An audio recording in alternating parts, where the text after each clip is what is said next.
Let me tell you why you're here. You're here because you know something. What you know you can't explain, but you feel it. You felt it your entire life, that there's something wrong with the world. You don't know what it is, but it's there, like a splinter in your mind, driving you mad. It is this feeling that has brought you to me. Do you know what I'm talking about? The Matrix. Do you want to know what it is? The Matrix is everywhere. It is all around us. Even now, in this very room. You can see it when you look out your window or when you turn on your television. You can feel it when you go to work, when you go to church, when you pay your taxes. It is the world that has been pulled over your eyes to blind you from the truth. What truth? That you are a slave, Neo. Like everyone else, you were born into bondage, born into a prison that you cannot smell or taste or touch. A prison for your mind.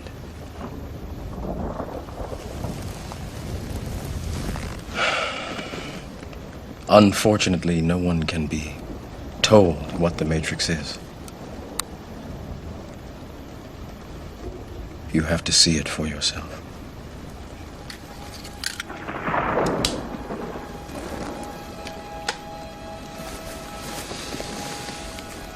This is your last chance. After this, there is no turning back. You take the blue pill, the story ends. You wake up in your bed and believe whatever you want to believe.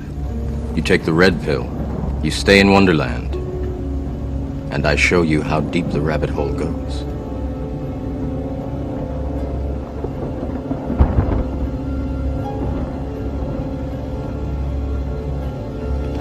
Remember, all I'm offering is the truth, nothing more.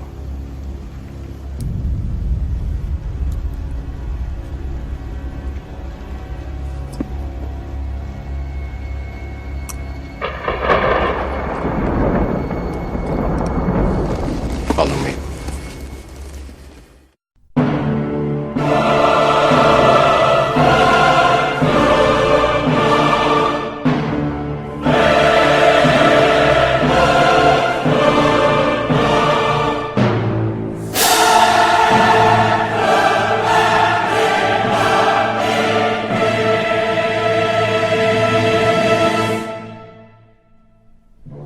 On the outskirts of the national capital today, black limousines with darkened windows converged on a hotel where private security guards imposed ironclad control. The limos carried royalty, political power brokers, and industrial titans to a secret meeting that will last all weekend.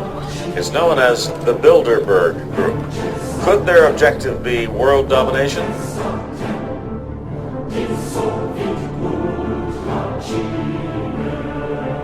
We are opposed around the world by a monolithic and ruthless conspiracy that relies primarily on covert means for expanding its sphere of influence. It is a system which has conscripted vast human and material resources into the building of a tightly knit, highly efficient machine that combines military, diplomatic, intelligence, economic, scientific, and political operations. Its preparations are concealed, not published. Its mistakes are buried, not headlined. Its dissenters are silenced, not praised.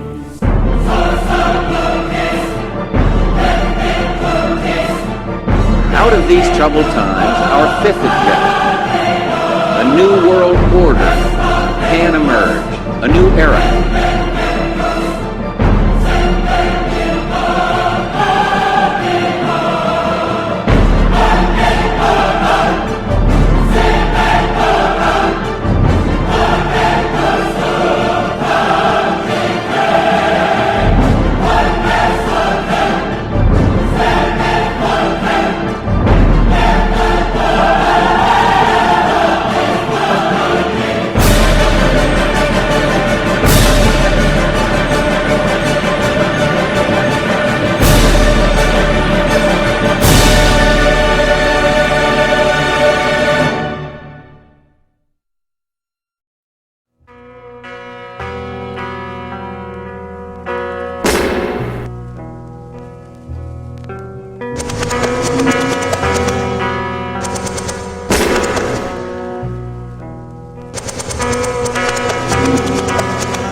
In the near future, Earth is dominated by a powerful world government.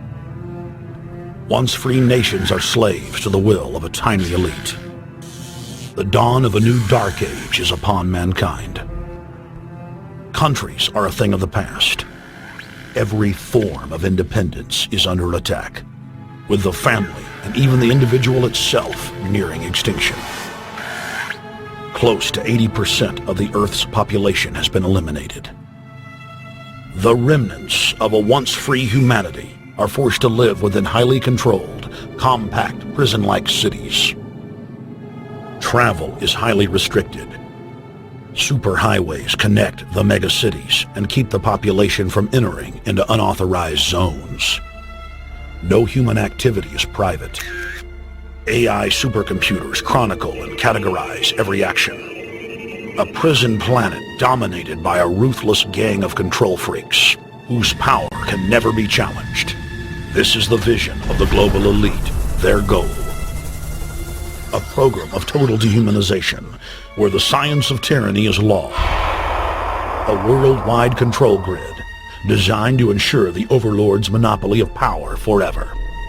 Our species will be condemned to this nightmare future unless the masses are awakened to the New World Order master plan and mobilized to defeat it.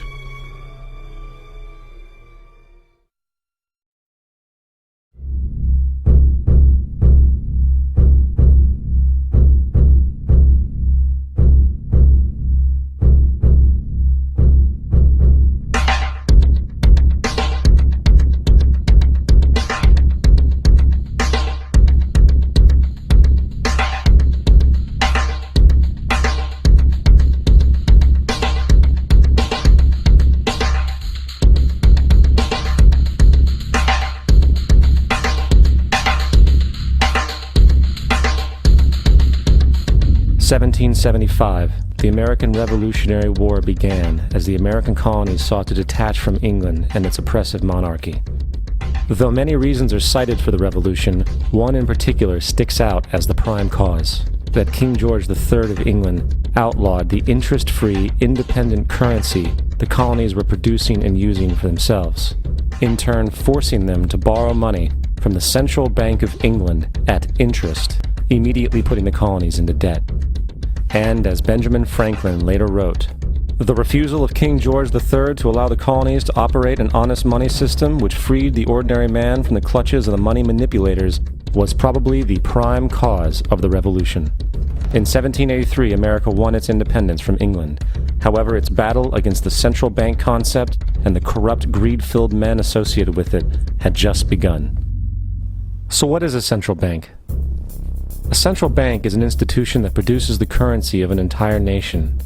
Based on historical precedent, two specific powers are inherent in central banking practice: the control of interest rates and the control of the money supply, or inflation.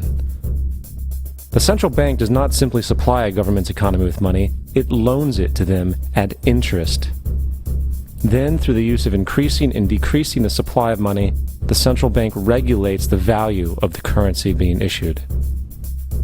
It is critical to understand that the entire structure of this system can only produce one thing in the long run: debt. It doesn't take a lot of ingenuity to figure this scam out. For every single dollar produced by the central bank is loaned at interest. That means every single dollar produced is actually the dollar plus a certain percent of debt based on that dollar. And since the central bank has the monopoly over the production of the currency for the entire country, and they loan each dollar out with immediate debt attached to it, where does the money to pay for the debt come from? It can only come from the central bank again, which means the central bank has to perpetually increase its money supply to temporarily cover the outstanding debt created, which in turn, since that new money is loaned out at interest as well, creates even more debt. The end result of this system without fail is slavery, for it is impossible for the government and thus the public to ever come out of the self-generating debt. The founding fathers of this country were well aware of this.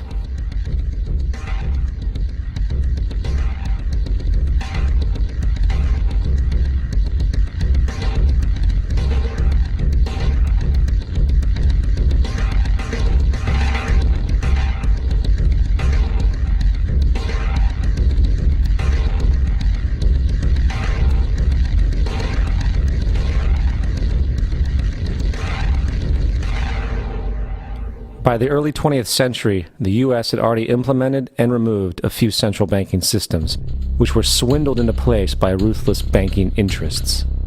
At this time, the dominant families in the banking and business world were the Rockefellers, the Morgans, the Warburgs, the Rothschilds. And in the early 1900s, they sought to push, once again, legislation to create another central bank. However, they knew the government and public were very weary of such an institution, so they needed to create an incident to affect public opinion. So, J.P. Morgan, publicly considered a financial luminary at the time, exploited his mass influence by publishing rumors that a prominent bank in New York was insolvent or bankrupt. Morgan knew this would cause mass hysteria, which would affect other banks as well. And it did. The public, in fear of losing their deposits, immediately began mass withdrawals. Consequently, the banks were forced to call in their loans, causing the recipients to sell their property, and thus a spiral of bankruptcies, repossessions, and turmoil emerged. Putting the pieces together a few years later, Frederick Allen of Life magazine wrote, "The Morgan interests took advantage to precipitate the panic, guiding it shrewdly as it progressed." Unaware of the fraud, the Panic of 1907 led to a congressional investigation headed by Senator Nelson Aldrich, who had intimate ties to the banking cartels and later became part of the Rockefeller family through marriage. The commission, led by Aldrich, recommended a central bank should be implemented so a panic like 1907 could never happen again. This was the spark the international bankers needed to initiate their plan. In 1910, a secret meeting was held at a J.P. Morgan estate on Jekyll Island off the coast of Georgia. It was there that the central banking bill called the Federal Reserve Act was written. This legislation was written by bankers, not lawmakers. This meeting was so secretive, so concealed from government and public knowledge that the 10 or so figures who attended disguised their names when en route to the island. After this bill was constructed, it was then handed over to their political frontman, Senator Nelson Aldrich, to push through Congress. And in 1913, with heavy political sponsorship by the bankers, Woodrow Wilson became president, having already agreed to sign the Federal Reserve Act in exchange for campaign support. And 2 days before Christmas, when most of Congress was at home with their families, the Federal Reserve Act was voted in, and Wilson in turn made it law. Years later, Woodrow Wilson wrote, in regret,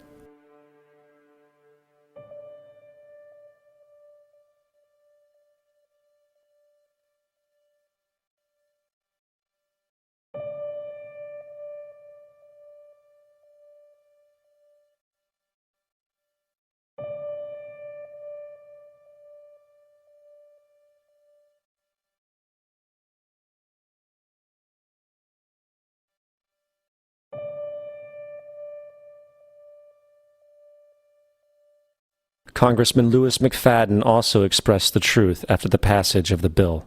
A world banking system was being set up here, a superstate controlled by international bankers, acting together to enslave the world for their own pleasure. The Fed has usurped the government. Now, the public was told that the Federal Reserve System was an economic stabilizer, and inflation and economic crises were a thing of the past. Well, as history has shown, nothing is further from the truth. The fact is, the international bankers now had a streamlined machine to expand their personal ambitions. It's alive! It's alive! It's alive! For example, from 1914 to 1919, the Fed increased the money supply by nearly 100%, resulting in extensive loans to small banks and the public.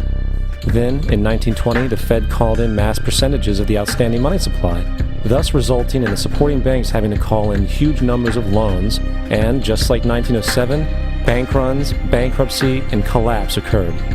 Over 5,400 competitive banks outside of the Federal Reserve System collapsed, further consolidating the monopoly of a small group of international bankers. Privy to this crime, Congressman Lindbergh stepped up and said in 1921, "Under the Federal Reserve Act, panics are scientifically created. The present panic is the first scientifically created one, worked out as we figure a mathematical equation." However, the panic of 1920 was just a warm-up. From 1921 to 1929, the Fed again increased the money supply, resulting once again in extensive loans to the public and banks. There was also a fairly new type of loan called a margin loan in the stock market. Very simply, the margin loan allowed an investor to put down only 10% of a stock's price, with the other 90% being loaned through the broker. In other words, a person could own $1,000 worth of stock with only $100 down. This method was very popular in the roaring 1920s, as everyone seemed to be making money in the market. However, there was a catch to this loan. It could be called in at any time and had to be paid within 24 hours. This is termed a margin call, and the typical result of a margin call is the selling of the stock purchased with the loan. So, a few months before October in 1929, J.D. Rockefeller, Bernard Baruch, and other insiders quietly exited the market, and on October 24, 1929, the New York financiers who furnished the margin loans started calling them in masse. This sparked an instantaneous, massive sell-off in the market, for everyone had to cover the margin loans. It then triggered mass bank runs for the same reason, in turn collapsing over 16,000 banks, enabling the conspiring international bankers to not only buy up rival banks at a discount, but to also buy up whole corporations at pennies on the dollar. It was the greatest robbery in American history. But that didn't stop there. Rather than expanding the money supply in order to recover from this economic collapse, the Fed actually contracted it, fueling one of the largest depressions in history. Once again outraged, Congressman Louis McFadden, a longtime opponent of the banking cartels, began bringing impeachment proceedings against the Federal Reserve Board, saying of the crash and depression, it was a carefully contrived occurrence. International bankers sought to bring about a condition of despair so that they might emerge the rulers of us all. Not surprisingly, and after 2 previous assassination attempts, McFadden was poisoned at a banquet before he could push for the impeachment. Now, having reduced the society to squalor, the Federal Reserve bankers decided that the gold standard should be removed. In order to do this, they needed to acquire the remaining gold in the system. So, under the pretense of helping to end the Depression, came the 1933 gold seizure. Under the threat of imprisonment for 10 years, everyone in America was required to turn in all gold bullion to the Treasury, essentially robbing the public of what little wealth they had left. And at the end of 1933, the gold standard was abolished. If you look at a dollar bill from before 1933, it says it is redeemable in gold. You look at a dollar bill today, it says it is legal tender, which means it is backed by absolutely nothing. It is worthless paper. The only thing that gives our money value is how much of it is in circulation. Therefore, the power to regulate the money supply is also the power to regulate its value, which is also the power to bring entire economies and societies to its knees.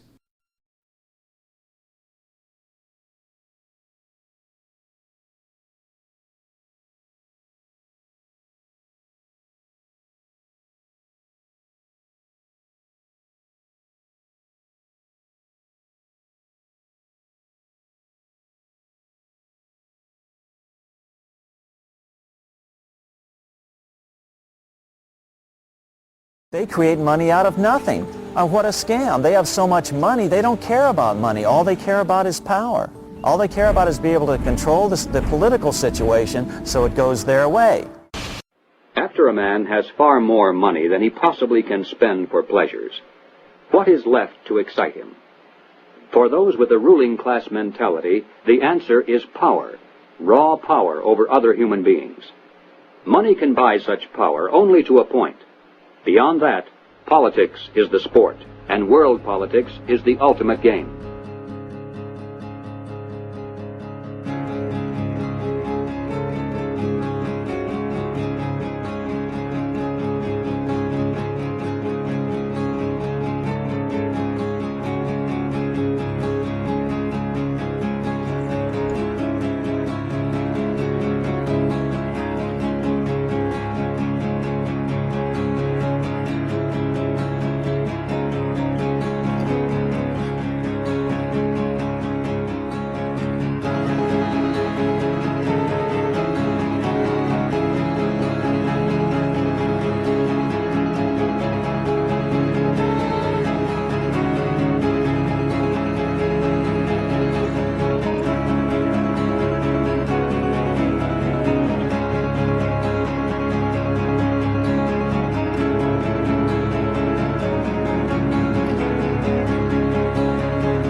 On the outskirts of the national capital today, black limousines with darkened windows converged on a hotel where private security guards imposed ironclad control. The limos carried royalty, political power brokers, and industrial titans to a secret meeting that will last all weekend. It's known as the Bilderberg Group. Could their objective be world domination? If you haven't heard of the Bilderbergers, it's for one reason only. They haven't wanted you to. At their annual closed-door meetings, no outsiders are allowed even close to the building. Here are gathered the most powerful individuals of the Western world, united regularly at club meetings. Yet nothing is reported by the New York Times, the Washington Post, or the LA Times. What really fascinates me is the complete blackout in the American press. For more than 20 years, I've gone down to the press club every day. I check the wires in their library, mingle with other paper boys, and I asked them the question many times, why, when if 120 film stars or 120 NFL football players met behind locked and guarded doors at a remote location for 3 days, you'd try very hard to penetrate and find out what those movie stars or football players are doing. Well, I had no curiosity at all when 120 of the world's most powerful financial leaders and political leaders meet for 3 days in a remote location behind armed guards in a complete blackout. Well, I had no curiosity. The people who call conspiracy theorists are not the conspiracy theorists themselves. We're talking about facts here. The Bilderberg Group does exist. The Federal Reserve does exist. The people who are members of the Bilderberg Group are also the people who do control the Federal Reserve. These are all facts. In 1954, the elite of the planet met in secret at the Bilderberg Hotel in Oosterbeek, Holland. The Bilderberg Group would later admit that their mission was the formation of the EU. Once the EU was established, under the guise of trade deals, a North American Union and Asian Union would be formed. The three interlocking superstates form the core of the global government, while the United Nations would serve as a world regulatory and enforcement body over the Third World subregions. The Bilderberg Group consists of the heads of all of the managing roundtable groups that steer individual countries. Picture the elite power structure of the world as a giant pyramid, with only the elite of the elite at the tip-top of the capstone. The group has been so secretive that until the mid-1980s, the controlled corporate media denied its existence. Into the late 1990s, coverage only consisted of rare one-line mentions.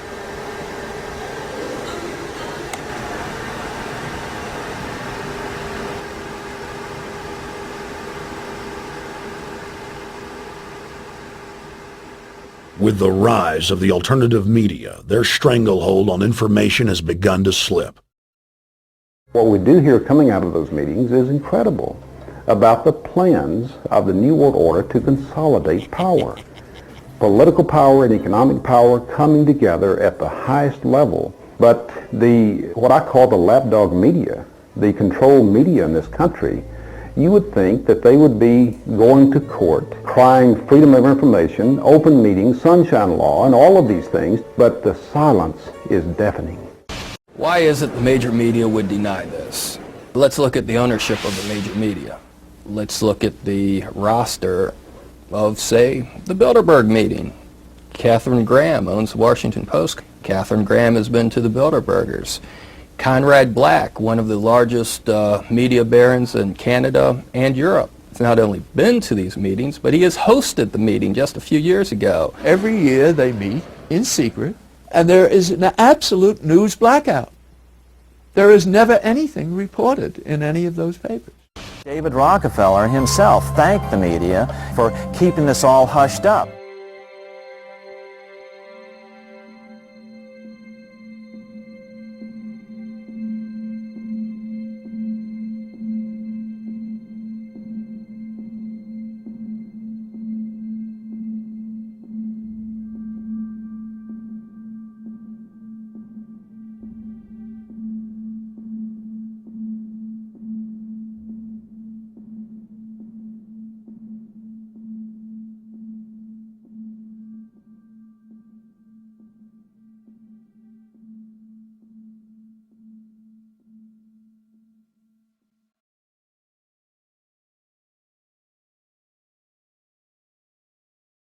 First heard about Bilderberg in 1975, and I said, I don't believe it. That's not possible. Who in hell's Bilderberg? I spent 20 happy years with metropolitan newspapers. All the wires are clicking at my ear. That could not happen without me knowing about it. And the thing that first impressed me most was columns in 1957 by the late, great Westbrook Pegler, widely syndicated columnist. He wrote 2 lengthy columns about how approximately 100 leaders of international finance, heads of state, high public officials were meeting behind armed guards and closed doors on Jekyll Island, sealed off. What are these powerful internationalists doing? And why is it so secret? Why do they have armed guards outside? Why is it sealed off? The newspapers totally ignore it. Not a word. Total blackout in the United States. Since then, I've never stopped pursuing Bilderberg, or the whole international gangster organization led by Rockefellers and Rothschilds as they manipulate the world for their own selfish interest. About 10 have come in. They've been coming in slowly in typically big black cars with what appears to be bulletproof glass, and we've got a few pictures of some of the people. We're being kept well back from the building by an awful lot of security people. But, you know, there'll be more security as this thing develops. Again, just a reminder to stay off the property, okay? I am. This is the line. We checked with the city. Thank you. Oh, yeah, there's one right there. Hi. Hey, we're not your property. We're not your slaves. We're going to defeat the New World Order. The New World Order is going to be defeated. You realize that? I'm glad you do. Always does throughout history.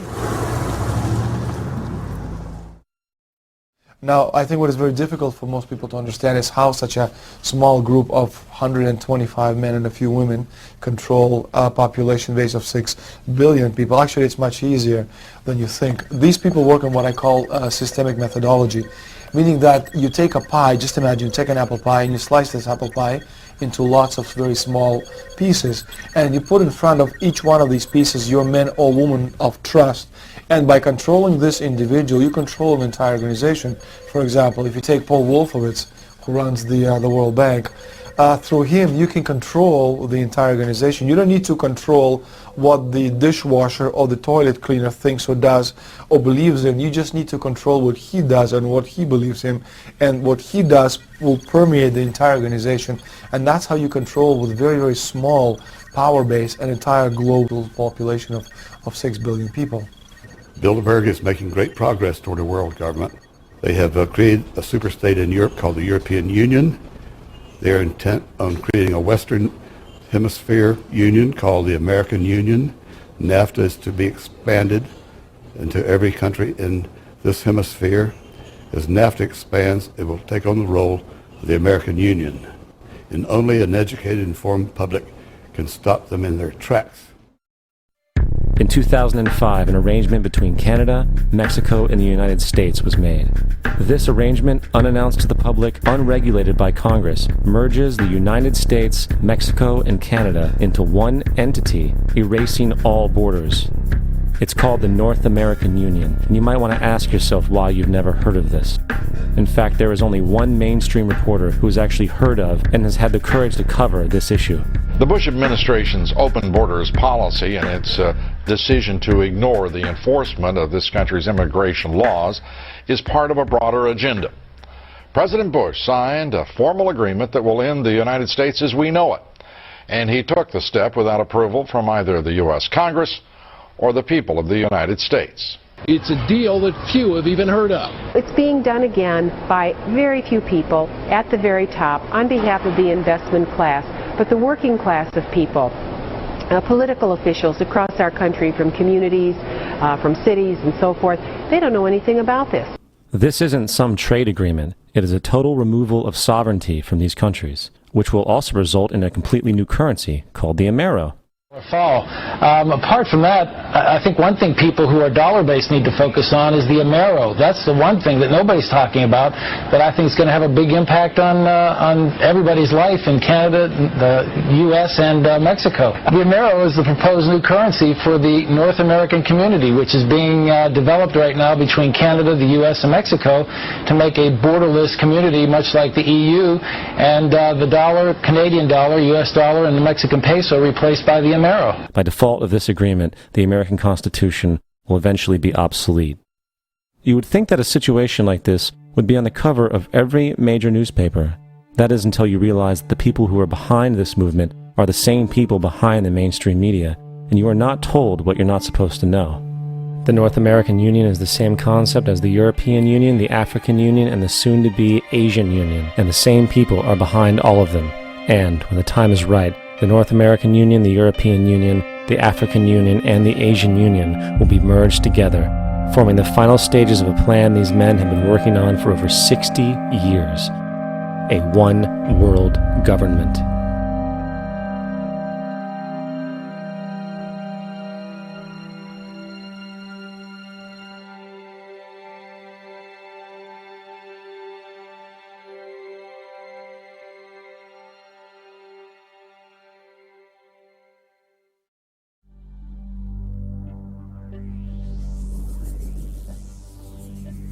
A globalist is someone who believes in globalism, and globalism essentially is the desire for one world government, one world military, one world economy, which on a broad philosophical basis may not be that bad.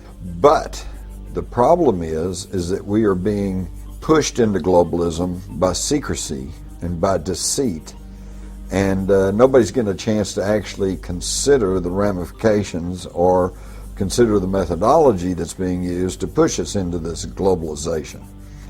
And that leads to the $64,000 question. Let's assume that these globalists, and they make no secret about their desire for one world economy, one world government, let's assume that they're successful. What is our guarantee that some new Hitler-like tyrant won't gain control of that worldwide mechanism?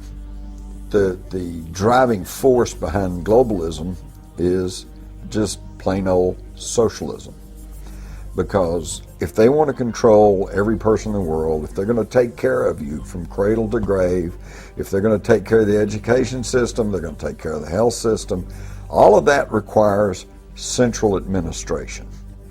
And the wealthy elite who have the money and the power know that if they can create a one world global social system, that they can control the central authority.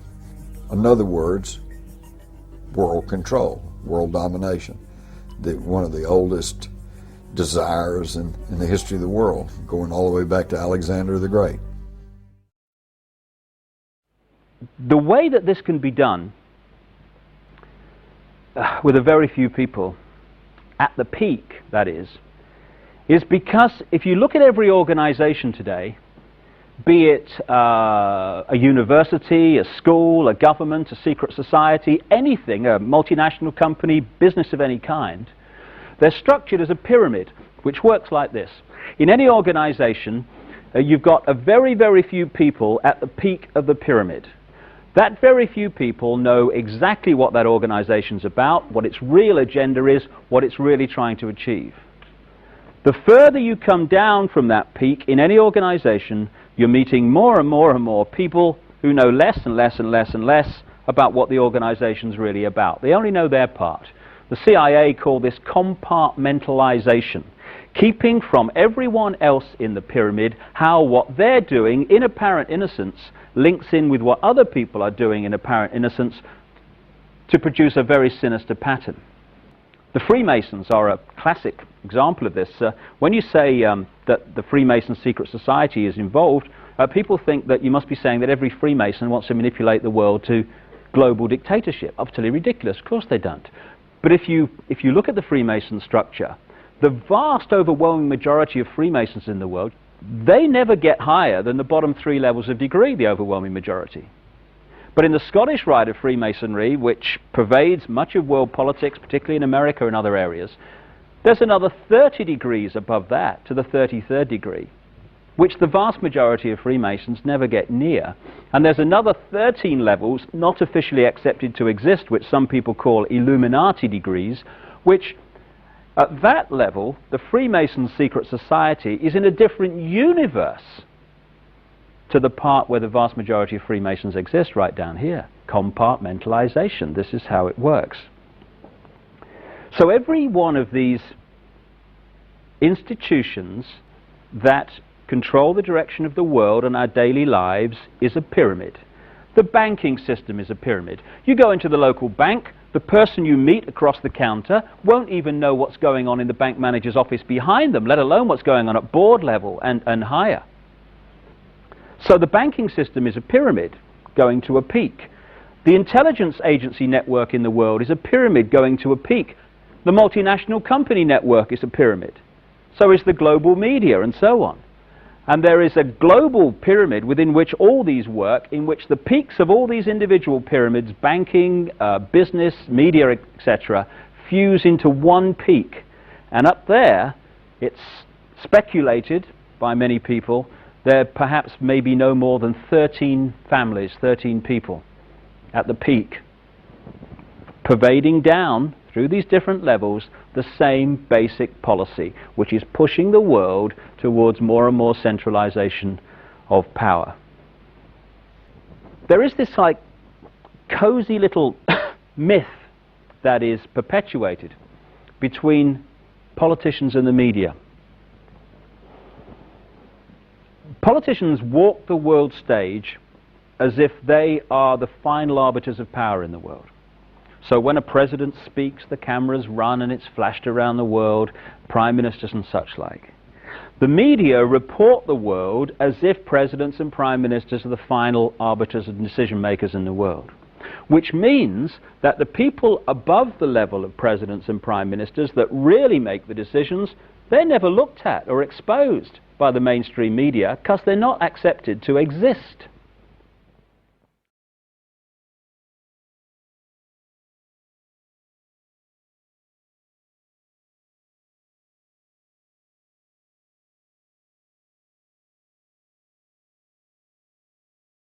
Well, I was in the FBI for 27 and a half years, and at the time of my retirement in 1979, I was the senior special agent in charge of the FBI Los Angeles office. I developed information personally about just extensive corruption in the government, not only at the federal level, but all the way down to the city and state level across this country. I have information about corrupt judges, corrupt law enforcement, prosecutors, county officials, judges. It involves drugs, involves pornography, involves prostitution, it involves cults, pedophilia. The bottom line is to take over the country and the world. For what, though? Power, greed. This goes back over 200 years, back to 1776, with the establishment of an organization known as the Illuminati. And if your listeners don't know what the Illuminati is, they need to run down to the library and look it up and do some research, because on May the 1st, 1776, a fellow named Adam Weishaupt, German, set forth 25 goals at the request of the Rothschild group that they needed to initiate in order to take over the world. We're talking about destroy the sovereignty of countries and destroy religions. And that's where it really started in modern day. And right today, believe it or not, and we have the documentation for this, we are probably 90%, their goals have probably been filled at the great rate of about 90%. This Illuminati, this group who called themselves the Enlightened Ones, had gained positions of power through control of the banking system. The Illuminati was founded on May 1st, 1776 by Adam Weishaupt, a professor at Ingolstadt University. Weishaupt obviously had been a serious student of the occult, for many of its bizarre features and symbols were incorporated into his organization. Weishaupt had been active in the Masonic lodges of Germany, and found in them the perfect vehicle for recruiting into his secret order, which he described publicly as the highest level of Freemasonry.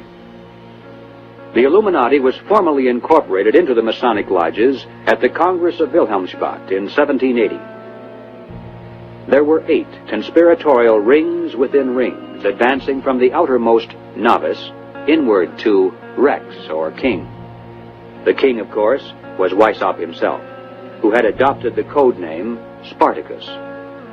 Those in the outer rings were told that the grand purpose of the order was to make of the human race, without any distinction of nation, condition, or profession, one good and happy family. But by the time the member had advanced to the level of presbyter, or priest, his oath of absolute secrecy and obedience had become deadly serious. Only then was he allowed finally to see the ultimate goal of the order. It was the destruction of all religion and the destruction of all independent governments, replaced by a new world order, a world government ruled from behind the scenes by the illuminated ones. We have before us the opportunity to forge for ourselves and for future generations a new world order, a world where the rule of law, not the law of the jungle, governs the conduct of nations. When we are successful, and we will be, we have a real chance at this new world order, an order in which a credible United Nations can use its peacekeeping role to fulfill the promise and vision of the UN's founders. I call upon all states to join ranks in order to found the new world order of the 21st century. And people talked then, in 1990, of a new world order. What they actually meant then was a new political order. And the question for us is how we meet and master all these challenges to ensure that Britain enhances its competitiveness in the process and realizes what I believe is our destiny of success in this new world order. So, in conclusion, ladies and gentlemen, a new world is emerging. It is a new world order with significantly different and radically new challenges for the future. On the back of the dollar bill, you see the symbol on the left-hand side of the bill, which is annuit coeptus, which means our enterprise is now a success, or our enterprise is crowned with success. Annuit coeptus. So you say, fine, so you have an enterprise and is now crowned with success. What enterprise are you talking about? Novas ordo seclorum. Novas is novice, meaning new. Ordo is order, and seclorum is where we get the word secular, meaning the world. So it's new order of the world, the new world order. George Bush's new world order is now a success.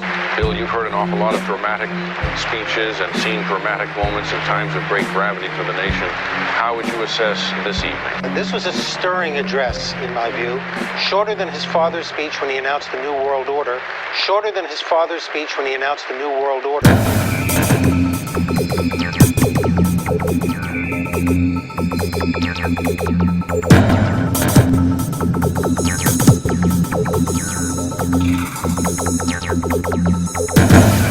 1934 is when the Federal Reserve actually finally took total control of the United States monetary system, and that's when they said it is now a success, because this is a symbol, this is an emblem of a secret society of Freemasons called the Illuminati, the German Bavarian Illuminati. They were a secret society founded in the south of Germany. They were called the Illuminati, the illuminated ones, the enlightened ones. 1776 was when this secret society actually formed itself into a secret society and put itself into operation.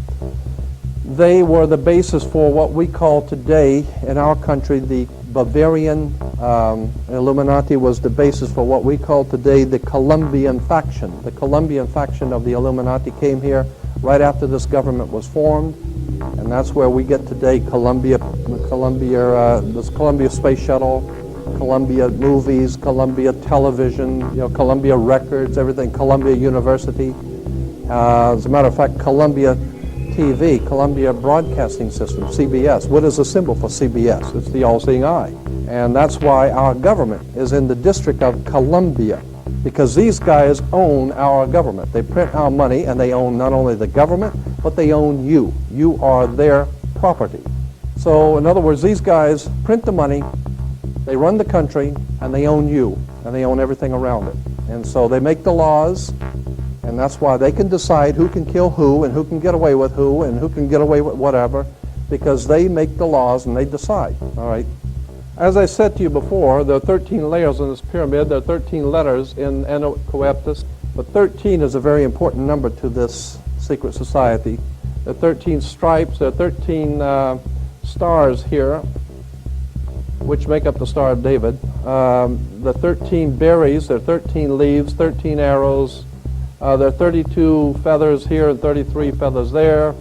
Everything is done in sequence of 13. 13, of course, is based on, this is what we call Masonic symbolism. Freemasons designed this dollar bill. Everything is done in sequence of 13, and again, I draw your attention to the fact that you have 13 stars here, which collectively make up the Star of David. There's a reason why.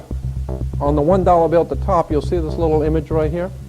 But if you blow it up from an actual photograph, you'll see it is it's a little owl. It's a symbol of the Bohemian Society. The Bohemian Society meets in California on the last 2 weeks of July of every year. I have pictures showing all of the presidents, all of the living presidents, excluding the new one, but all of the living presidents at Bohemian Grove in Northern California, and they're all wearing red and black Ku Klux Klan dress type of regalia, like the Ku Klux Klanners, with the pointed headdress and everything. And I mean, that's quite a sight to see presidents dressed like Ku Klux Klan members, right? And they're standing in front of a big open pit of fire, and behind them is about a 20 to 25 foot owl behind them. And the article in Elm magazine and Time magazine, I've got 2 or 3 different magazines showing basically the same pictures. It says that the presidents meet with all of the heads of industry throughout the world, all of the heads of state throughout the world, and all of the most important wheeler dealers in this country, and they all meet up in Northern California, and they have rituals where they go before the owl after midnight. And what a picture you got, with all the presidents dressed up like Ku Klux Klanners with black and red robes on before an owl. And these are your presidents of this country. And the reason why they chose the owl is because the owl is a symbol used in Europe by secret societies, because the owl is wise, because it sees things in the dark. And the implication is, of course, that's why they're where they are, because they're very brilliant and they know things that you don't know. Our story begins in Northern California over 100 years ago, when locals began to spread rumors of bizarre occult rituals being conducted in the ancient redwood groves of Sonoma County. As the decades passed, it became clear these incredible stories had a basis in truth, and their source was a 2,700-acre private club known as the Bohemian Grove. Then, in a time period between the mid-1970s and the early 1990s, scores of reporters attempted to infiltrate the Grove. All attempts were unsuccessful. Grove security identified them, threw them out for trespassing, or in some cases, had the local police arrest them. To many, it seemed the Grove's secrets would never become public. All of that changed on July 15th, 2000, when we ripped aside the veil of secrecy and were successfully able to penetrate the Bohemian Grove on their high holy day and videotape the cremation of care ritual. Our infiltration is chronicled in my documentary film, Dark Secrets Inside Bohemian Grove. As the news spread across the planet that the Bohemian Grove had been blown wide open and that their secrets were public, the people were amazed. They were amazed to learn that many U.S. presidents and British prime ministers, German chancellors, the Hollywood elite, the heads of business and academia, Federal Reserve chairmen were traveling to the Grove each year, and that presidents had been going there since the turn of the last century in 1900. They were shocked by each new revelation of ritualistic depravity.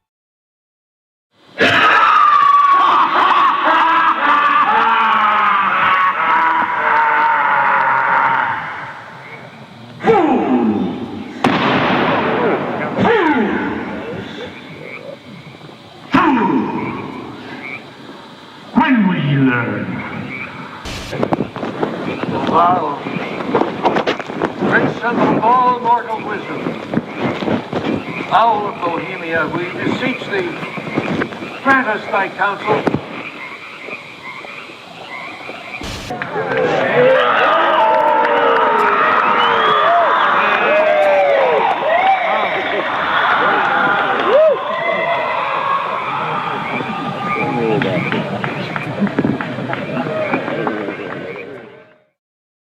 One last question.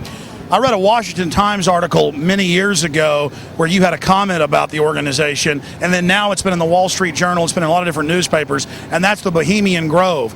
And back in, what was it, 1996, when you joined as a Clinton advisor, the Republicans were criticizing you, oh, what about Bohemian Grove? And then you countered them by saying, hey, I don't run around in the woods naked. What did that mean?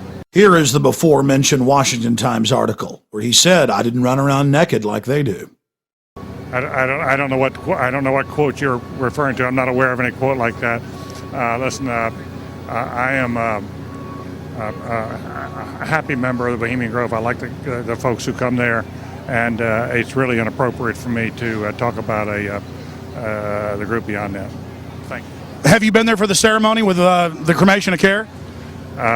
Frankly, I don't think that's something I need to talk to you about. Really? That's right.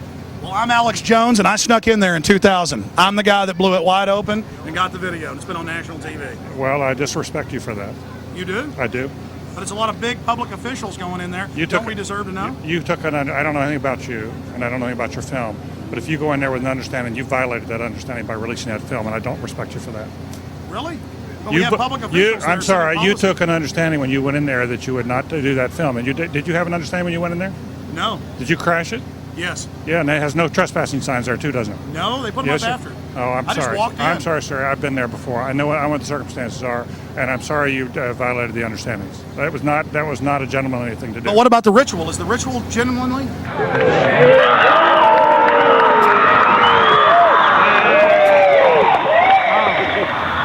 Sir, everything I don't owe you this comment. I know. I appreciate it. This is what's called ambush journalism, and I disrespect you for that as well. So thank you and goodbye. Been in the ritual? It's none of your damn business. Oh, that's right. Listen. You go around and make understandings with people and violate them. You ambush people on the streets, and that's inappropriate form of journalism. If you wish to practice that, that's fine, but don't ask others to respect you for it. If you want to, you can do. You're a free American, like anything you want. If you want to be uncivil and rude and ungentlemanly, that's up to you. But don't expect the rest of us to say, "Oh well, you're there, Mr. Gergen." I'm sorry, nobody sets policy in there. We try to be gentlemen, and obviously, you don't belong there. Weaving spiders come out here. Yeah, that is a three-pointer. Woo! Look how strangely he behaved when we brought it up. Why is he acting so secretive? And why did he get so angry when he discovered that we'd snuck in? You see, they take it very, very seriously. This is one of the hallmarks of the occult and secret societies. The word occult means secret. Secrecy is part of their religion. They revel in it. And when it's violated, they become extremely angry.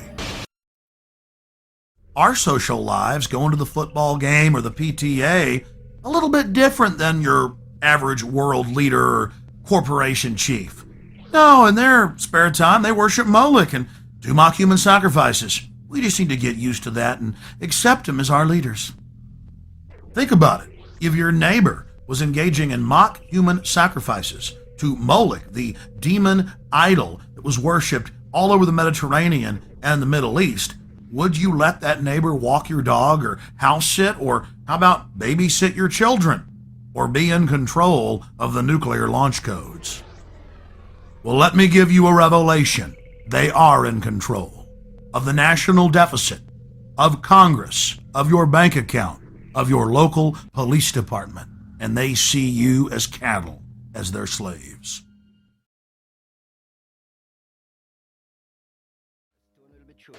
At the state and a stone in between at the churches.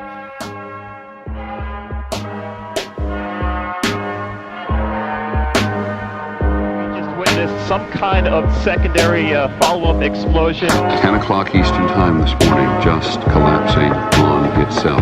We have no idea what caused this.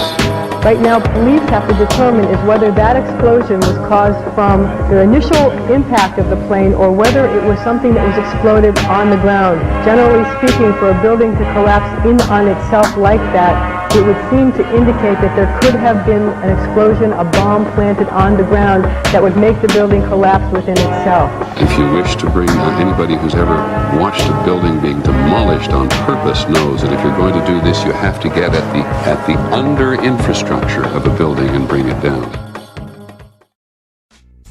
The Twin Towers were composed of 200,000 tons of steel, 425,000 cubic yards of concrete, 103 elevators, 43,600 windows, 60,000 tons of cooling equipment, and a 360-foot television antenna.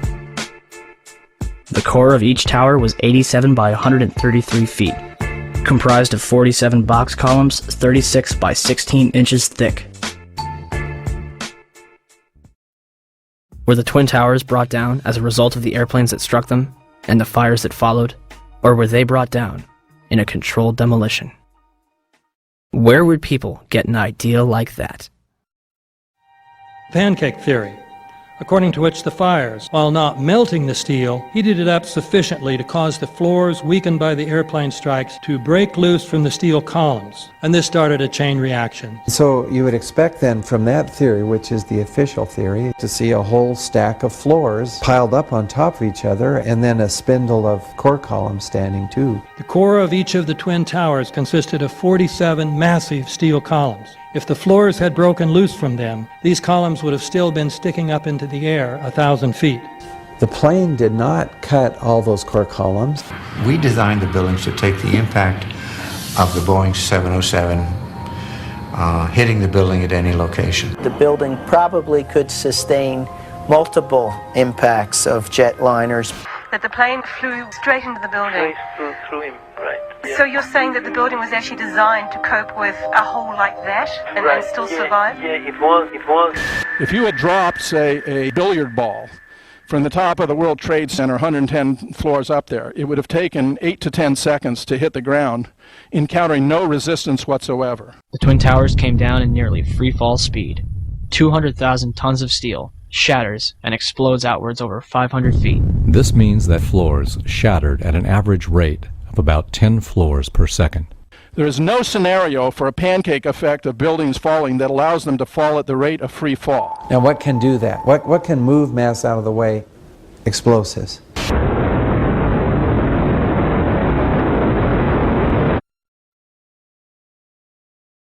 We heard the noise associated with an implosion. Secondary explosion on Tower 2. Some sort of explosive device. We're obviously having a bit of trouble right now maintaining our location because we just heard one more explosion. There was another major explosion. Do you know anything about those extra explosions we heard? No, I do not. Were they car bombs? I have no idea, ma'am. The street shook, and I heard like an explosion. Do you know if it was an explosion or if it was a building collapse? To me, it sounded like an explosion. We heard a very loud blast, an explosion.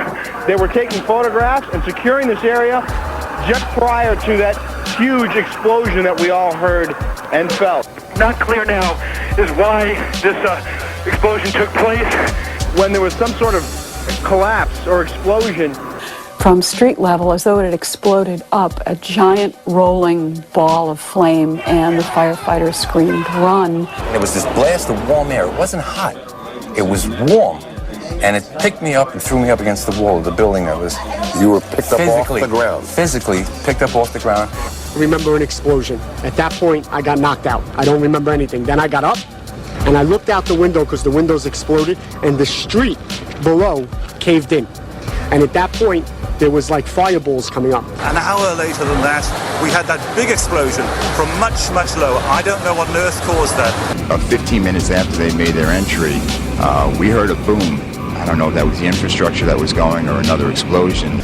Again, there has been a second explosion. John, just seconds ago there was a huge explosion, and it appears right now the second World Trade Tower has just collapsed. All of a sudden I heard rumbling and we all started running away from it.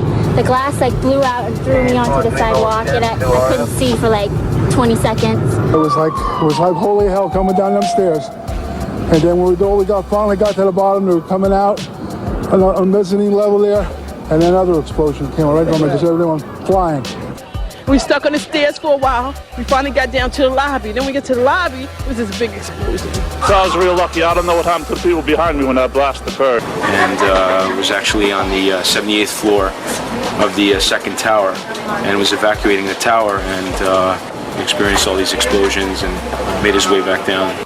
We presume because of the initial explosion there may have been secondary explosions as well that were detonated in the building by these terrorists. There was a secondary explosion, probably a device either planted before or on the aircraft that did not explode until an hour later. I heard a second explosion and another rumble and more smoke and more dust. I ran inside the buildings, the chandelier shook, and again, black smoke filled the air. Within another 5 minutes, we were covered again with more silt and more dust. And then a fire marshal came in and said we had to leave because if there was a third explosion, this building might not last. Eyewitnesses also reported that explosions had taken place in lower levels of both the North and South Tower. Here it comes. Whoa, They were having coffee in the World Trade Center when the first plane struck. And all of a sudden it sounded like, I don't know where the subway is, but it sounded like a subway collision, a bomb, and it was just pounding, boom, boom, boom, and I literally thought the subway had exploded. And the ladies that are with me were in the World Trade Center in the first building and escaped through the lobby where they report that they believe there was a bomb in the lobby. Just get out of the tunnel in the blue. The subway tunnel? Yeah. Yes, I was right there. I was down in the basement, came down, all of a sudden the elevator blew up, smoke. I dragged the guy out, his skin was hanging off, and I dragged him out, and I helped him out to the ambulance. And when I got up to the concourse level, it was just like, like gunfire, and then just 3 big explosions. And even the turnstile was burnt and was sticking up, and they just told us to run. I heard the first explosion, and the elevator blew up. And as we were coming out, we passed the lobby. There was no lobby. So I believe the bomb hit the lobby first, and a couple of seconds then the first plane hit. Our office was on the B1 level. As I was talking to a supervisor at 8:46, and all of a sudden we hear, boom! An explosion so hard that pushed us upwards. And it came from the basement between the B2 level and the B3 level. And when I went to verbalize, we hear, boom! The impact of the plane on the top. As I'm walking by the main freight car of the building, in the corridor, that's when I got blown. I mean, the impact of the explosion threw me to the floor, and that's when everything started happening. All of a sudden, a big impact happened again, and all the ceiling tile was falling down, the light fixtures were falling. You got to go clear across the whole from 1 to 2 World Trade Center, and then all of a sudden, it happened all over again. Something else hit us to the floor. Right in the basement, you felt it. Walls were caving in, everything that was going on. I mean, I know of people that got killed in the basement. I know of people that got broken legs in the basement. People that got reconstructive surgery because the walls hit them in the face. On 9/11, New York City lost 343 firefighters at the World Trade Center. Since they were the ones inside the towers before and as they collapsed, I'd say they've got a pretty good grasp on what happened. So what does the FDNY think? I went around by the freight elevator and I could see it was just blown. It was just a giant ship. 30th floor. We hear another explosion. And at that time we heard a huge explosion. Firefighter Louis Caccioli told People Weekly, "I was taking firefighters up in the elevator to the 24th floor to get in position to evacuate workers. On the last trip up, a bomb went off. We think there were bombs set in the building." For more than a year, the Port Authority blocked the release of a tape of firefighters' transmissions from the World Trade Center on 9/11. In November 2002, the tape was finally released to the New York Times and other news outlets. Why did it take so long to get the tape released? I got an eyewitness who said there was an explosion on floor 7-8. We've just had another explosion. Warren Street because of the secondary explosion. We've got numerous people covered with dust from the secondary explosion. And we got another explosion on the tower, 1013. Tower 2 has had a major explosion and what appears to be a complete collapse surrounding the entire area. Who's involved in the secondary explosion at Tower 1K? I've got 5. It was like a posting in the wars and there was nobody in. Where the fuck? What did we do? We made it outside, we made it about a block. We made it at least 2 blocks and we started running. Floor by floor instead of popping out. It was like, it was if they had detonated. They were planned to take down a building. Boom, boom, boom, boom, boom, boom, boom. All the way down. I was watching it and running. One eyewitness was standing among a crowd of people on Church Street, 2.5 blocks from the South Tower, when he saw a number of brief light sources being emitted from inside the building between floors 10 and 15. He saw about 6 of these flashes, accompanied by a crackling sound before the tower collapsed. You heard a big explosion before the building fell? I saw it as it was happening, and it sounded as if you had 100 of those little black cat firecrackers and you lit them all off at once. That's what it sounded like. It sounded like the finale of the 4th of July over the East River.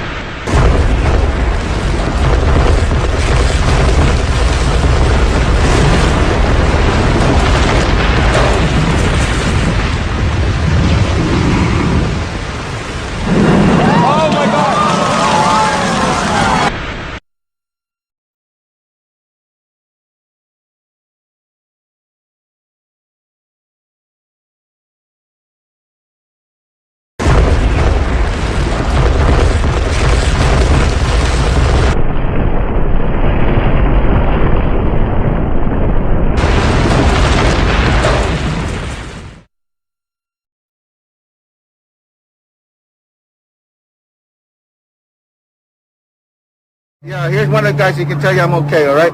Here, hold on. You want to call your mother or something? You gotta get back from here. You know that, you gotta get back. All right, smoking. I know. The 4-1 should have taken a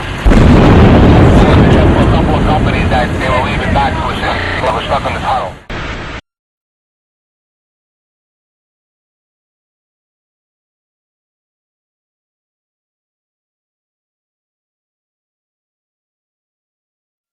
What does science have to say about the collapses? The collapse of the World Trade Center was picked up by Columbia University's observatory in Palisades, New York. The South Tower registered as a 2.1 earthquake. The North Tower registered as a 2.3 earthquake. Won Young Kim told Chris Bolin that their seismographs pick up underground explosions from a quarry 20 miles away. These blasts are caused by 80,000 pounds of ammonium nitrate and cause local earthquakes between magnitude 1 and 2. The 1993 bombing of the World Trade Center did not even register because it was not coupled to the ground. During the collapse, most of the energy of the falling debris was absorbed by the towers and the neighboring structures, converting them into rubble and dust or causing other damage, but not causing significant ground shaking. 47 huge steel columns going up the core. They're interconnected. How do you get them to fail simultaneously so the core disappears? It looks like those core columns were cut. The way we do this is by cutting the beam at an angle.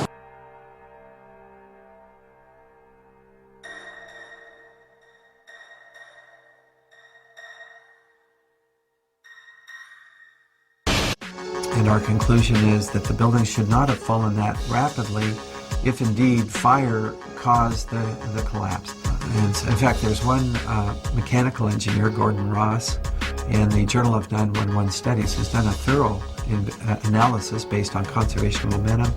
If the official story was correct, then the heating that was supposed to cause the failure would have been a much slower event, and it would have been an asymmetric event. For the tower to collapse straight down onto itself flies in the face of what we know about steel and how steel behaves. When we have a failure in one area, then the failures tend to continue within that area, and we see an asymmetric collapse. Possibly the upper section falling off, as it twisting away from the tower and falling off. But it's very unusual to see the upper section falling straight through the path of the greatest resistance, which was straight down through the middle of the tower. It just does not add up. Steel beams, weighing up to 200,000 pounds, were thrown laterally, up to 500 feet. A cross-section from the World Trade Center, weighing approximately 300 tons, was embedded in the southeastern corner of the American Express building. This piece would have had to travel at least 390 feet, maintaining enough kinetic energy to embed itself in the corner of the building. What we should have seen in the debris pile was a pyramidal shape. If it had been a gravity-driven collapse, we would have seen a roughly pyramidal shape or a conic shape. What we actually did see was a massive ejection of dust and debris and large sections of steel from well away from the towers, tens of meters away from the towers. That's hard to see a reason for that within a gravity-driven collapse. Do you still think the jet fuel brought down the World Trade Center? In all the videos of the collapses, explosions can be seen bursting from the building 20 to 30 stories below the demolition wave. Here,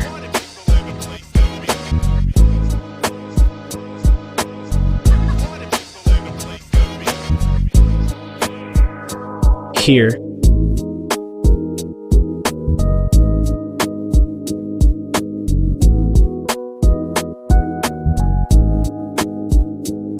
here,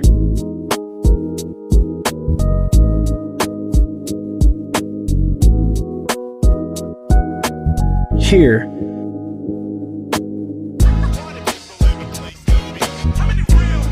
here,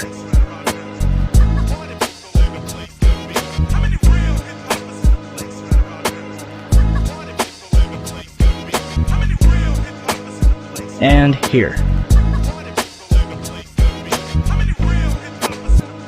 Etienne Sauret was filming her documentary, World Trade Center, the first 24 hours, and caught both collapses on tape.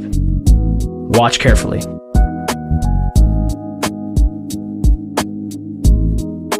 The tripod shakes 12 seconds before the North Tower begins collapsing. And something is knocked off the right-hand side of the building.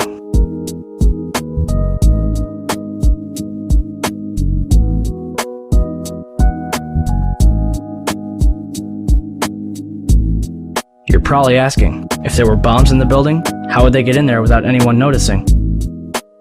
Ben Fountain, a financial analyst who worked in the World Trade Center, told People magazine that in the weeks before 9/11, there were a number of unannounced and unusual drills where sections of both the Twin Towers and Building 7 were evacuated for security reasons. Daria Cord, a guard in the North Tower, told Newsday that security detail was working 12-hour shifts for 2 weeks before 9/11, but on Thursday the 6th, bomb-sniffing dogs were abruptly removed from the building. So who authorized all this? President Bush's brother, Marvin, was board of directors at Securicom from 1993 until fiscal year 2000. Securicom, now known as Stratosec, is an electronic security company backed by Kuwait American Corporation, which provided security for United Airlines, Dulles International Airport, and from the early 1990s up to the day of 9/11, the World Trade Center. Marvin is also the former director at HCC Insurance Holdings, which insured parts of the World Trade Center on 9/11. More information on this was supposed to be disclosed and never was. To date, the SEC has not revealed what they have learned. If only we could examine the debris from the World Trade Center and figure out what happened. Unfortunately, Mayor Giuliani began shipping the remains off to recycling yards overseas before investigators could even examine it. Not even FEMA was allowed into Ground Zero. Essentially, they blocked off a crime scene and destroyed all the evidence.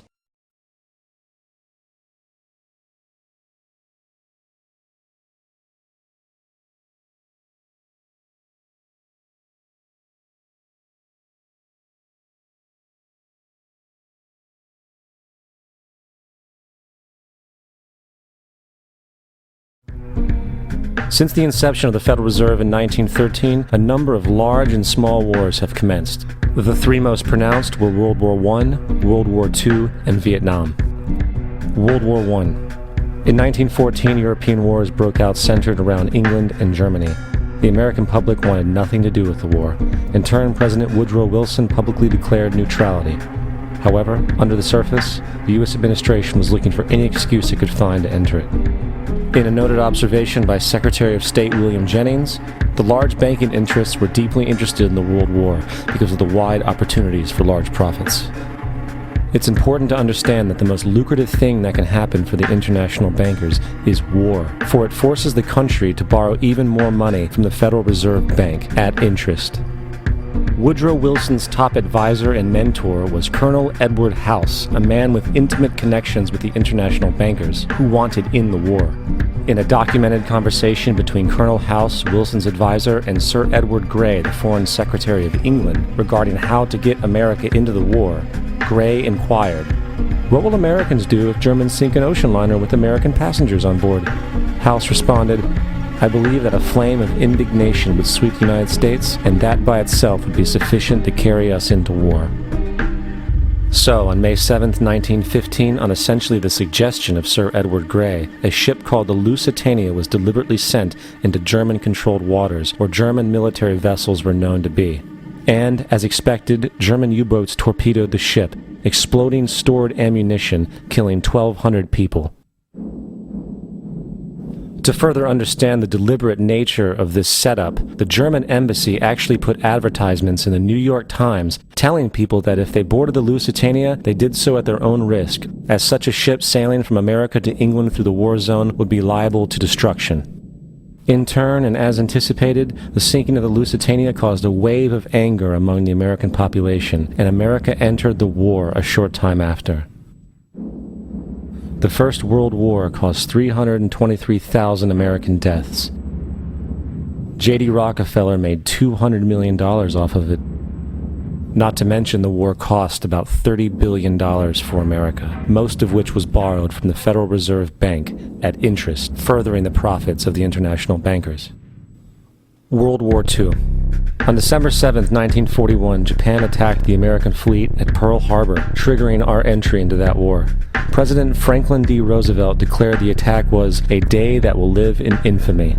A day of infamy indeed, but not because of the alleged surprise attack on Pearl Harbor.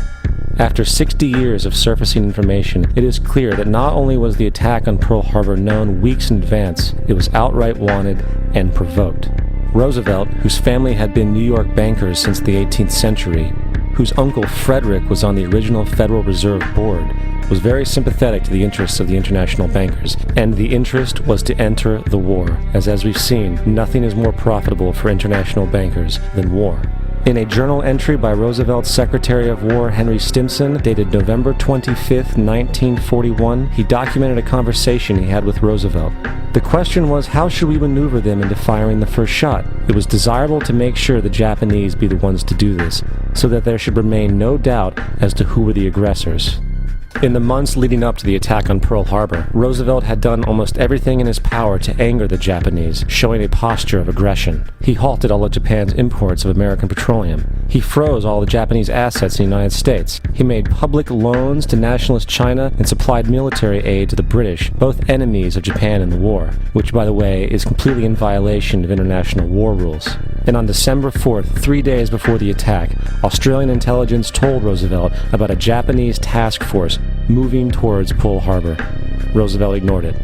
So, as hoped and allowed, on December 7, 1941, Japan attacked Pearl Harbor, killing 2,400 soldiers.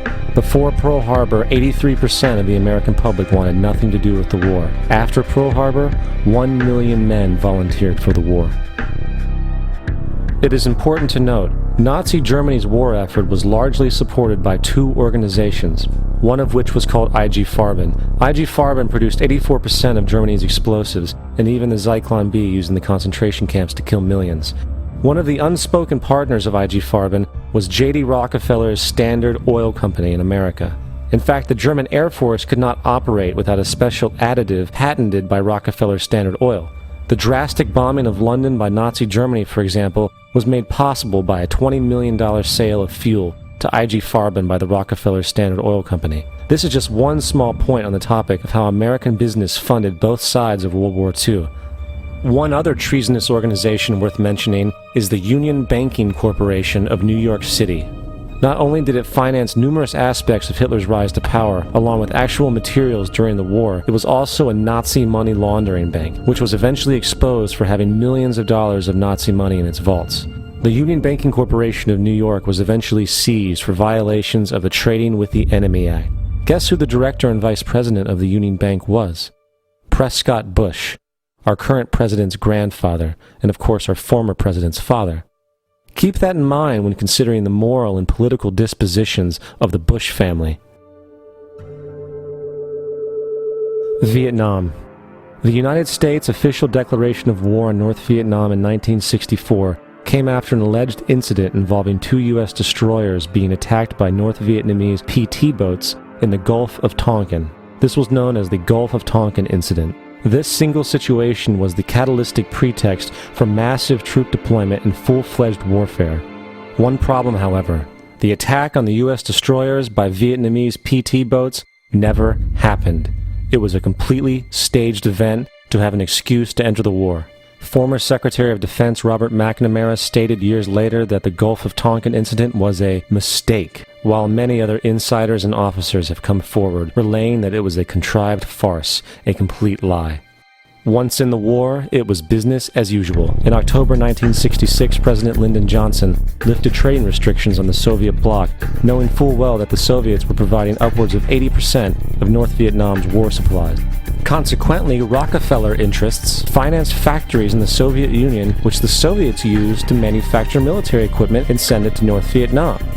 However, the funding of both sides of this conflict was only one side of the coin. In 1985, Vietnam's rules of engagement were declassified. This detailed what American troops were and were not allowed to do in the war. It included absurdities like North Vietnamese anti-aircraft missile systems could not be bombed until they were known to be fully operational. No enemy could be pursued once they crossed the border of Laos or Cambodia. And most revealing of all, the most critical strategic targets were not allowed to be attacked unless initiated by high military officials. Apart from these imposed ludicrous limitations, North Vietnam was informed of these restrictions and therefore could base entire strategies around the limitations of the American forces. This is why the war went on so long. And the bottom line is this: the Vietnam War was never meant to be won, just sustained. This war for profit resulted in 58,000 American deaths and 3 million dead Vietnamese. So, where are we now? September 11th was the jumpstart for what is now an accelerated agenda by the ruthless elite. It was a staged war pretext no different than the sinking of the Lusitania, the provoking of Pearl Harbor, and the Gulf of Tonkin lie. In fact, if 9/11 wasn't a planned war pretext, it would be an exception to the rule. It has been used to launch 2 unprovoked illegal wars, one against Iraq and one against Afghanistan. However, 9/11 was a pretext for another war as well, the war against you. The Patriot Act, Homeland Security, the Military Tribunals Act, and other legislations are all completely and entirely designed to destroy your civil liberties and limit your ability to fight back against what is coming.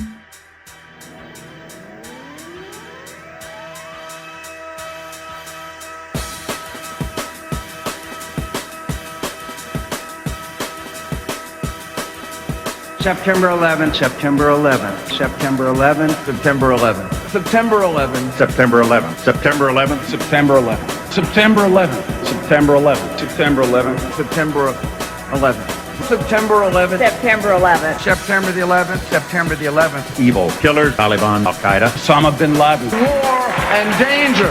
Weapons of mass destruction. Terror. Terrorism. Terrorism. Terrorism. Terrorism. Terrorism. Terrorism. Terrorism. Terrorism. Terrorism. Terrorism. Terrorism. Terrorism. Terrorism. Terrorism. Global terrorism. Global terrorism. World terrorism. Global terrorism. Global terrorism. Global terrorism. Global terrorism. The terrorists. Terrorists. Terrorists. Terrorists. Terrorists. Terrorists. Terrorists. Terrorists. Terrorists. Terrorists. Terrorists. Terrorists. Terrorists. Terrorists. Terrorists. Terrorists. Terrorists. Terrorists. The evil terrorists. Terrorism. The words are hypnotically repeated. Terrorism, terrorist, terrorist threat, and of course, believed to be linked to Al-Qaeda. But it's the so-called war on terrorism that's in our faces practically 24/7 as the inescapable focus of our existence. One day, our grandchildren will look back on this time and ask, how was the war on terror won? The entire U.S. ruling class, ruling elite, comes to see terrorism as the preferred means, indeed the only means, to provide social cohesion, to provide an enemy image for the society to keep it together. According to neocon theory from Carl Schmitt, you have to have an enemy image in order to have a society. It's a very dangerous thing, because now it means that the entire social order, the political parties, intellectual life, politics in general, all based on a monstrous myth. Monstrous myth. So there was no network? No. No. Probably not. We invented it. Invention's too strong a term. I think we projected it. We projected our own worst fears, and that what we see is a fantasy that's being created. Al-Qaeda is a global network with global reach. To target a deadly web of terror.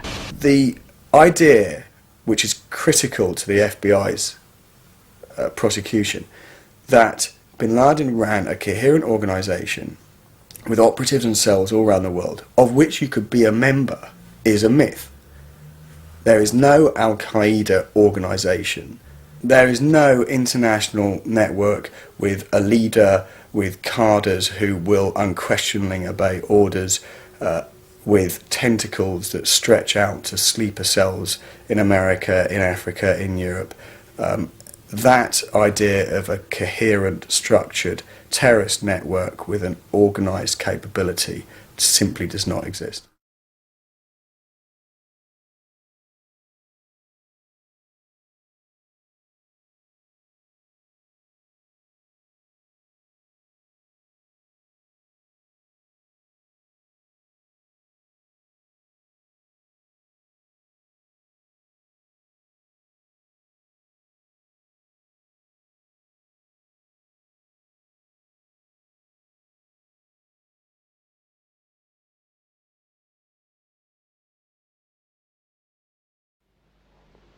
And there are several key mind manipulation techniques which are very, very powerful propaganda tools. The most effective and the most powerful, and it's used on us all the time, is something I call problem, reaction, solution. It's a cracker, this one. It's a mind manipulation technique that avoids not only opposition to what is the goal of the manipulators, it actually manipulates people to demand they do what they want to do anyway. And it's happening all the time. Once you see this technique and how it works, you watch the news and read the newspapers in a completely different light, because you start to see it happening. It works like this. You start by secretly creating a problem in the world and making sure someone else is blamed for it in the public arena, in the public mind. It could be a run on a currency, it could be a government collapse, at its most extreme it could be a war, because the two world wars in this century were funded, all sides were funded by the same people. Provable. The same people that funded the Allies in the Second World War and funded the Soviet Union also funded Hitler.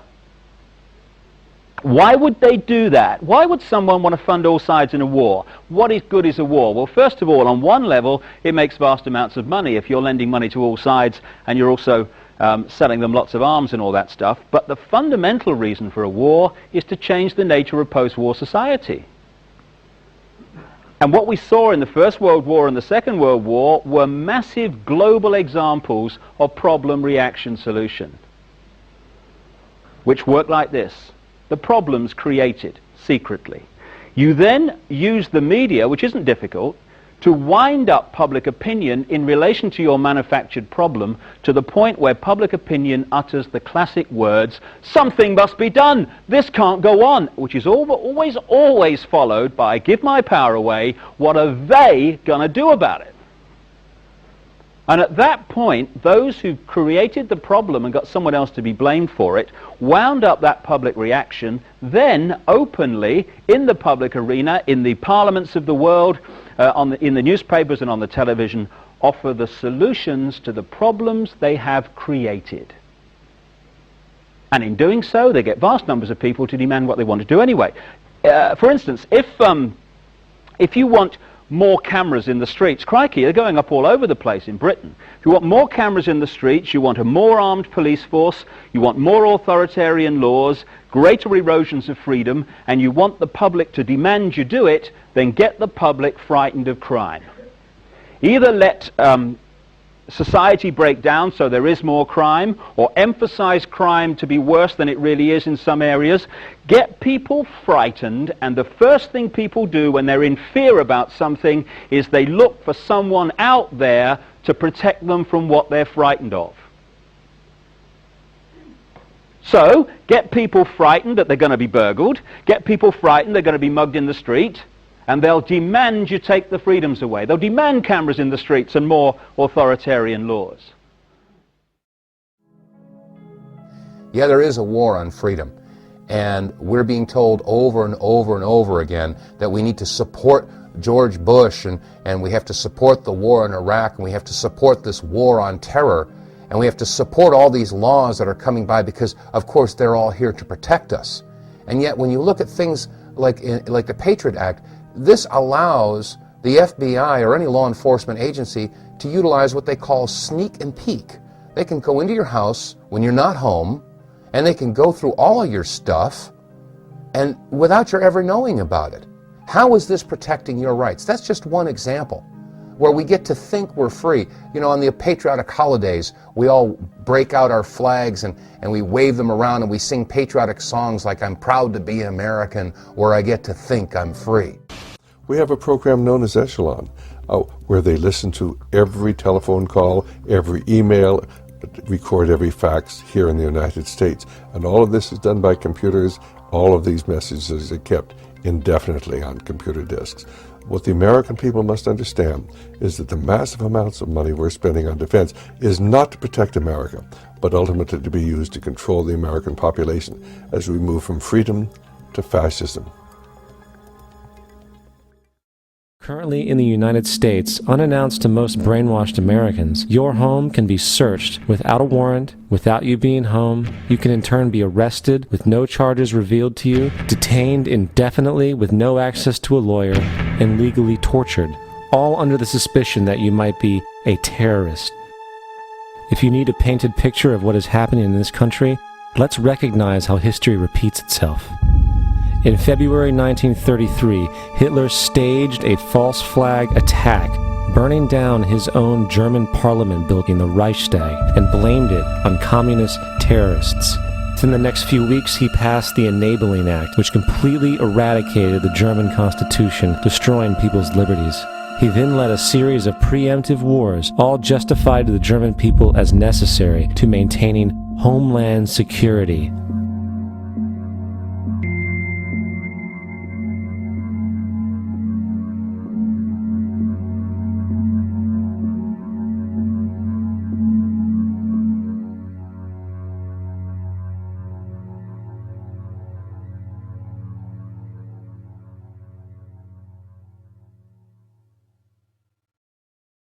This is Aaron Russo, a filmmaker and former politician. To his left is Nicholas Rockefeller of the infamous Rockefeller banking and business dynasty.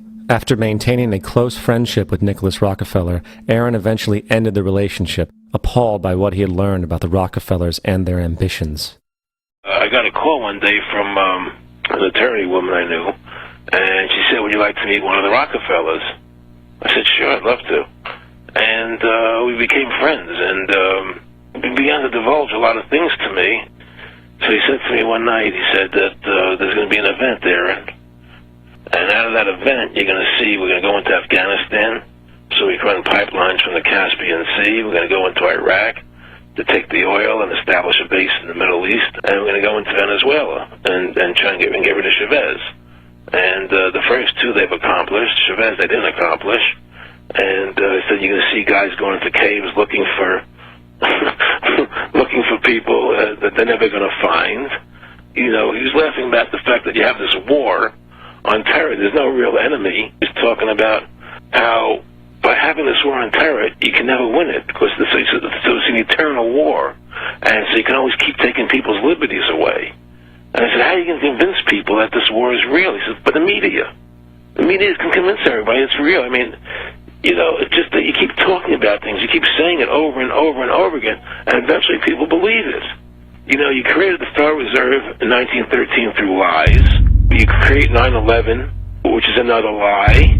Through 9/11, then you're fighting a war on terror, and now all of a sudden you go into Iraq, which was another lie, and now they're going to do Iran. You know, and it's all one thing leading to another, leading to another, leading to another. Now, I would say to them, what are you doing this for? What's the point of this thing? You have all the money in the world you ever want. You have all the power. I said, you know, you're hurting people. It's not a good thing. And he would say, what do you care about the people for? Take care of yourself and you take care of your family. And then I said to him, what are the ultimate goals here? He said, the ultimate goal is to get everybody in this world chipped with the RFID chip, and have all money be on those chips and everything on those chips. And if anybody wants to protest what we do or violate what we want, we just turn off their chip. Just turn off their chip. Just turn off their chip. Just turn off their chip. The goal of this manipulation, and has been for a very long time, is to get the world population, or that majority of it anyway, to see as a good idea, or the only option in given circumstances that are manipulated into place, the creation of a one-world government to which nation-states would be principalities, administrative units, a world central bank which would administer all financial transactions on the planet, a world currency which wouldn't be coins and notes, it would be merely electronic, cashless society, for which there are fundamental implications for freedom, as we'll see as we go along tonight. A world army under centralized control, with nation-state armies dismantled under the justification of seeking peace, and a microchipped population linked to a global computer, the latter of which sounds bizarre to many people on first hearing, except that we are ridiculously close to it and the technology already exists. That's right, microchipped. In 2005, Congress, under the pretense of immigration control and the so-called war on terrorism, passed the Real ID Act, under which it is projected by May 2008, you will be required to carry around a federal identification card, which includes on it a scannable barcode with your personal information. However, this barcode is only an intermediary step before the card is equipped with a VeriChip RFID tracking module, which will use radio frequencies to track your every move on the planet. If this sounds foreign to you, please note that the RFID tracking chip is already in all new American passports. And the final step is the implanted chip, which many people have already been manipulated into accepting under different pretenses. We have a Florida family who are really pioneers in a brave new world. They have volunteered to be the first ever to have microchip identification devices implanted into their body. After 9/11, I was really concerned with the security of my family. I wouldn't mind having something planted permanently in my arm that would identify me. In the end, everybody will be locked into a monitored control grid where every single action you perform is documented. And if you get out of line, they can just turn off your chip, for at that point in time, every single aspect of society will revolve around interactions with the chips. This is the picture that is painted for the future if you open your eyes to see it. A centralized one-world economy where everyone's moves and everyone's transactions are tracked and monitored, all rights removed.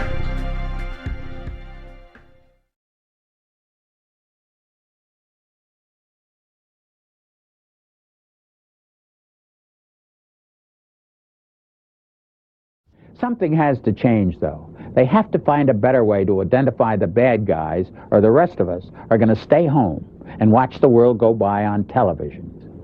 But we need some system for permanently identifying safe people. Most of us are never going to blow anything up, and there's got to be something better than one of these photo IDs. A tattoo somewhere, maybe. I wouldn't mind having something planted permanently in my arm that would identify me. If we don't do something, people are going to stop flying. If they stop flying, and I don't go to the Giants games, it means the bastards have won. Yeah, we're not going to let you win, buddy. We saw what you just implied. We're with Al-Qaeda if we don't take the microchip. Do you know how to keep your children safe? We'll tell you tonight. In the next year, you'll be able to use your teen's cell phone to locate them 24/7.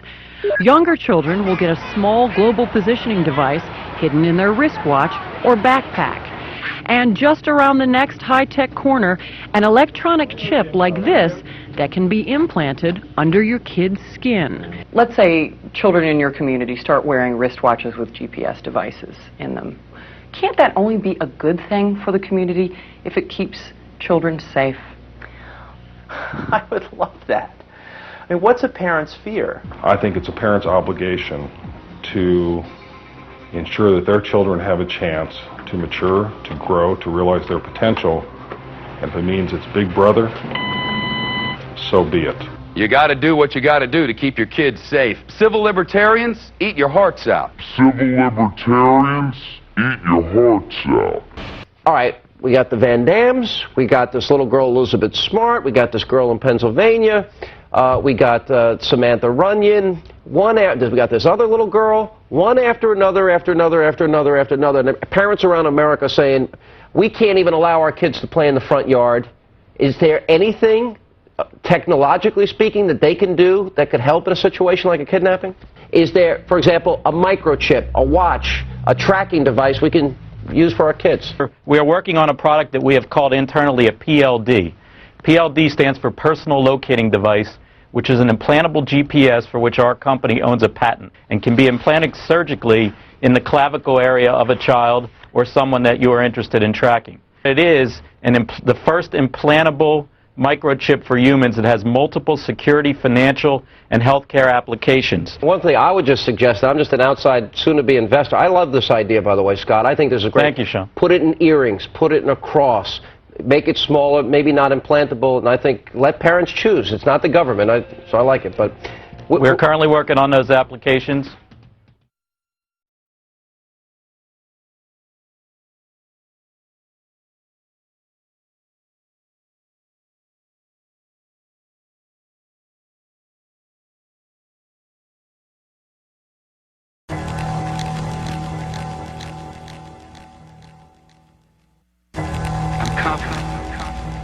By working together, we can win the first war of the 21st century, and that is the war of cold-blooded killers against cold-blooded killers. The first war of the 21st century, cold-blooded killers against cold-blooded killers.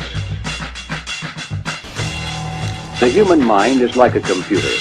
No matter how efficient it may be, its reliability is only as great as the information fed into it. If it is possible to control the inputs of the human mind, then no matter how intelligent a person may be, it's entirely possible to program what he will think. And yes, it's even possible to program people to laugh at the mere mention of the word conspiracy. Using television as the prime example of how mental programming and mind control works. Television is the most powerful weapon of psychological warfare in history. And yet television, for many people, is a member of the family in the household. Why don't we do this? Why don't we look at all of those options? You know what really bothers me about your position and other positions? There's a movie called Loose Change that asserts hundreds, if not thousands, of Americans colluded to kill their fellow citizens on 9/11. That Al-Qaeda didn't attack us. We essentially attacked ourselves. This fairy tale ranks up there with the Holocaust deniers on the vicious scale. We are living in a virtual reality. We're living in a totally controlled environment, an environment that is been created by mass media. Now, many people, especially young people, accept unquestioningly the reality that is presented by the media.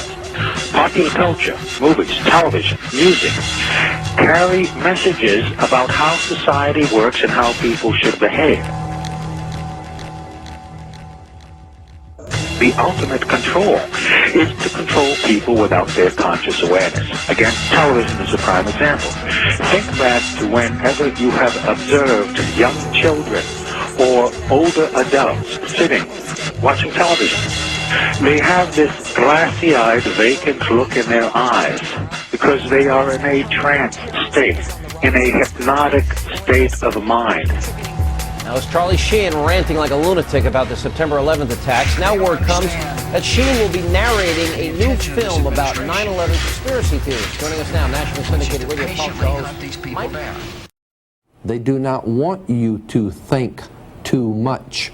That is why our country and our world has become so proliferated with entertainments, mass media, television shows, amusement parks, drugs, alcohol, and every kind of entertainment to keep the human mind entertained so that you don't get in the way of important people by doing too much thinking. You had better wake up and understand that there are people who are guiding your life and you don't even know it. So there, we have figured it out. Go back to bed, America. Your government has figured out how it all transpired. Go back to bed, America. Your government is in control again. Here's American gladiators. Watch this. Shut up. Go back to bed, America. Here's American gladiators. Here is 56 channels of it. Watch these pituitary retards bang their fucking skulls together and congratulate you on living in the land of freedom. Here you go, America. You are free to do as we tell you. You are free to do as we tell you. Oh, good. Honey, I heard on the news that they figured out that the gun, what happened is that there is an echo and that Kennedy was asking Jackie what it was, and that's why his head flew up. Honey, what time's Gladiators on? Are we missing it? Woo, I'm so glad we're free, honey. There has been a long-held consolidation of ownership of the different medias, press, publishing, film, music, television, consolidated ownership into the hands of very few individuals, the multinational corporations. Today, there are half a dozen multinational corporations that are controlling the information and entertainment choices that people have. The truth of the matter is that increasingly what we see, what we hear, and what we read is being controlled by fewer and fewer large multinational corporations. People don't appreciate this. You know, in the last days of the Soviet Union, you had dozens of newspapers, dozens of magazines, all kinds of radio and television stations. The only problem is that all of that media was controlled by the Communist Party of the Soviet Union or the government of the Soviet Union. We are moving in that direction. There is an illusion of choice that's maintained when you can have 100 channels on your cable system, and how many movies did the studios release a year now? All these different studios, and the music industry with so many labels, and magazine stands that go on and on and on forever. Well, the owners are a handful, 5, 6 different companies. 90% of the top cable channels are owned by the same giants that own the TV networks and the cable systems. More channels are great, but when they're all owned by the same people, cable doesn't advance localism, editorial diversity, and competition. And those who believe the internet alone will save us from this fate should realize that the dominating internet news sources are controlled by the same media giants who control radio, TV, newspapers, and cable. Okay, we say we've got freedom of press in this country, and some folks have said that you've got freedom of press as long as you own it. Well, who owns the media? And when I say that, I mean it not literally, but as far as who controls the information that goes out in the media. An example, NBC is owned by General Electric, and General Electric is one of the top 10, if not top 5 defense contractors. Is NBC going to expose a news story that might in some way impede a contract negotiation, which can mean a lot of money for General Electric? I don't think so. So the point here is that we have elected officials, both Republicrats and Demopublicans, that cater to who? Certainly not the common people We don't have the huge amounts of money to contribute to their election campaigns. The people that contribute the most amount of money are the corporations. And so that representative or senator is going to do what is going to be in the best interest of those corporations. So if the corporations are controlling and influencing our elected officials, we must also take a look at the mainstream media. Who pays the bulk of the advertising dollars that keep the mainstream network news going? Is the major corporations. So what we have now is we have corporate control of elected officials, corporate control of the media, and this is why some people are now calling it the corporate Borg, because they have assimilated several different areas of our entire society. The corporations control agriculture, technology, manufacturing, industry, education, communication. They control our elected officials. This is not a government of, by, and for the people. It is a government of, by, and for the corporation. And by definition, when business controls government, that is inescapably fascism. Now, there are two primary means by which people are manipulated and controlled. One is very simple, very basic, and that is simply the control of information. And the control of, if we don't have all of the facts on any particular topic, then our judgment is going to be no better than the quality of our information. America forms its opinions by information that's provided to them. And common sense will tell you that if the information that you get from your mainstream media is misinformation or disinformation or even a lie, then common sense will tell you that the opinion is an extension of the lie. Now, unfortunately, America, and indeed the rest of the world, is getting information that's being massaged, it's being spun, it's being prepared for them for consumption. Television is a massive mass hypnotist to the global mind. And what happens is, it is implanting a belief in reality by the minute, and then once we take on that belief implanted, when information enters the eyes, we edit it on the basis of that belief. And so what the global population is subjected to, suffering from, is actually literally mass hypnosis. And when we talk about people who kind of start to see things and see the manipulation they couldn't see before, what do we say about them? What do they say about themselves? They say, I woke up. Exactly what they've done. When people start to go, hey, I can see it now, it's like someone has gone along, like the hypnotist, and clicked their fingers, and it's like, oh, I can see it now. Mass hypnosis. And that is the greatest hypnotist on the planet, and that's the basis of why it was created. The first order of business for a propagandist or an advertiser is to create the circumstances that will induce a state of mind that is favorable to the reception of their message. And that state of mind is the hypnotic state of mind, making television extremely important in this whole process of creating a unified mindset among the entire population.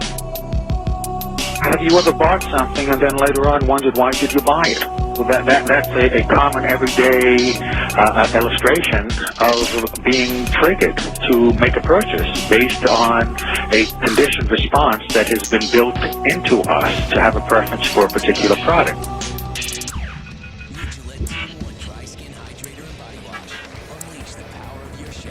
That is the whole point of programming, whether it be by an advertiser or a propagandist. There's really no difference between the two. One's selling products, the other is selling ideas. The whole point is to build into us a conditioned response where we will respond automatically without thinking, with a preference for a particular idea or preference for a particular product.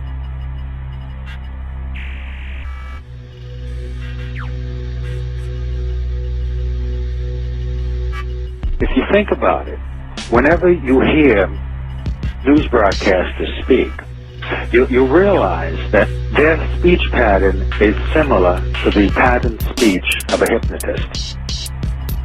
The news broadcaster looks directly into the camera and into the eyes of the viewer.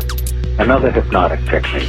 Terror experts are working around the clock to head off any new attempt to attack America, and they're concerned that in the not-so-distant future, terrorists could easily blend in with the U.S. population. Bob Orr now on Al-Qaeda's latest tactics. U.S. officials are increasingly worried that the next attack on America could be carried out by Americans trained in terror. Report that will be released here in Washington tomorrow. It concludes that homegrown terrorism is on the rise in this country, and one of the most significant contributing factors remains the internet. But my question for you is this, real quick, Rob. I heard that on the 17th of this month, George passed an executive order that says you can, if you protest the Iraqi war, you can have your assets. Oh, sorry about that. Sorry to cut you off. Balloontown, Connecticut. Have you ever heard that phrase, everyone knows that, mate? Well, why does everyone know that? Well, it's because this system is controlled by what I call repeaters. They're people in the situations of power and influence who just repeat what someone else tells them. A doctor is repeating what they were told at medical school and what the drug companies tell them. You've got teachers who repeat what they learned in their exams and what they learned at teacher training college, and they repeat that to the next generation. And the great repeaters are what pass for journalists. This is that area outside Parliament where they stand there doing their pieces to camera, telling people what's going on. Here we have the crews waiting for the journalists to come across from Westminster and stand there and tell them what's happening in the world. The fact is, they don't know what's happening. They know nothing. So this is what they should be saying if they were telling the truth. Now over to Westminster for the latest news from David Icke. Thank you, you. Well, I've got to be honest, mate, I haven't got a clue what's going on. I tell you what my job is, right? I wear a dark suit, not normally, but, you know, I'm playing here. And I'm come over from there, and I tell you what they've told me is going on. And I deliver it as if I know what's going on, and it's really true. I haven't got a clue if it's true. But they tell me, and they wouldn't lie, would they? I mean, would Tony Blair lie about what's really happening? Would George Bush, please? I'm a journalist, trust me. And so, what we call news, what you get paid a lot of money for reading AutoCue about, is merely propaganda that they have told me and I tell you. David Icke, BBC, ITN, CNN, CBS, Sky News, Westminster. You might want to ask yourself why the entire culture is utterly saturated with mass media entertainment from all sides, while the educational system in America continues its stupefying downward slide since the U.S. government decided to take over and subsidize the public school system. What your government pays for, it gets. When we understand that, then we look at government-financed institutions of education and see the kind of students and the kind of education that's being turned out by these government-financed schools. Logic will tell you that if what is being turned out in those schools was not in accord with what the state and the federal government wanted, then it would change it. The bottom line is that the government is getting what they have ordered. They do not want your children to be educated. You think the purpose of education is reading, writing, and arithmetic? The purpose of education is to change the thoughts, actions, and feelings of students. Hitler wanted to control the education system in Germany. Stalin did in Russia, Mao Zedong in China. You have to get a hold of the minds of the young, where you break the person's values. You break their understanding of their individuality. You bring them to consensus with the group. They become a member of the collective. It's Soviet education, basically. Might as well say it. It's Soviet education. You cannot expect to have a smoothly running world socialist system if you have people out there who are going to object to what you're trying to do. So you have to brainwash. If you sat around a table and you said, right, what we need to do is we need to find some way of getting young people to see the world the way we want them to see it, so that by the time they become adults, they are completely following the reality we want them to believe in. Someone might say, well, they might not have it like, but you know the ideal thing? What we do is we have a system where we take children away from their parents at least 5 days a week, all day, from about the age of 4 and 5, and we have control of their minds until they're about 17, 18. That would be ideal. Well, of course, that's what happens. It's called the education system. And it's indoctrination. Schooling is a form of adoption. You give your kid away to a group of strangers. You accept a promise, sometimes stated and more often implied, that the state, to its agents, knows better how to raise your children and educate them than you, your neighbors, your grandparents, your local traditions do. And that your kid will be better off so adopted. By the time the child returns to the family, or has the option of doing that, very few want to. Their parents are some form of friendly stranger too, and why not? In the key hours of growing up, strangers have reared the kid. Now let's look at the strangers, of which you were one and I was one. Regardless of our good feeling toward children, regardless of our individual talents or intelligence, we have so little time each day with each of these kids, we can't possibly know enough vital information about that particular kid to tailor a set of exercises to that kid. So what we do is accept, and of course if we don't accept this, we're fired or harassed. We accept a state's prescription that's written in manuals. You do this first and this second and this third. And the way the state checks on whether you've followed that diet is there's standardized tests given at intervals.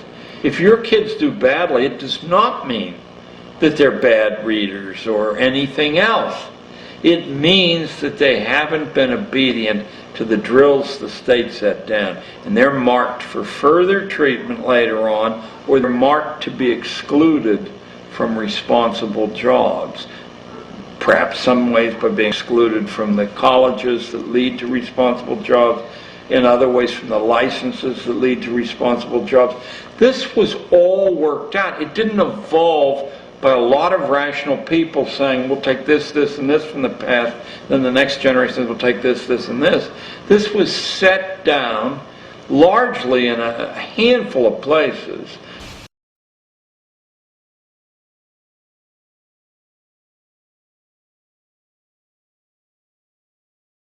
I think it's important to understand that most of the educational programs that are implemented in the United States stem from the National Education Association.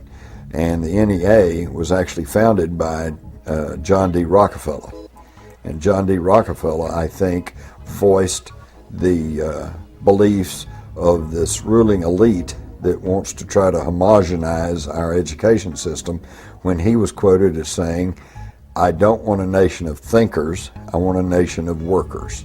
So I think the education system is not only pushing people into a socialized version of government, but also dumbing the individual down to the point to where he'll be a good worker in the factory, or he'll be a good worker in Silicon Valley. He may know a lot about computers, but he is not going to have a classic education that would allow him to take all of the facets of the culture and the society and put it together and really form an intelligent opinion as to what's really going on and what might be in the best interest of the individual.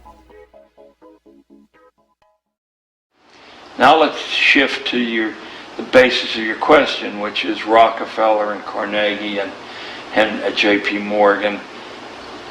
These people saw a different kind of utopia. They thought that this material abundance, since they had abandoned a belief in a creator or or an afterlife. This material abundance was the best that a human life could aim for. And to do that, the family had to be moved off center stage, and the children had to be processed like raw materials.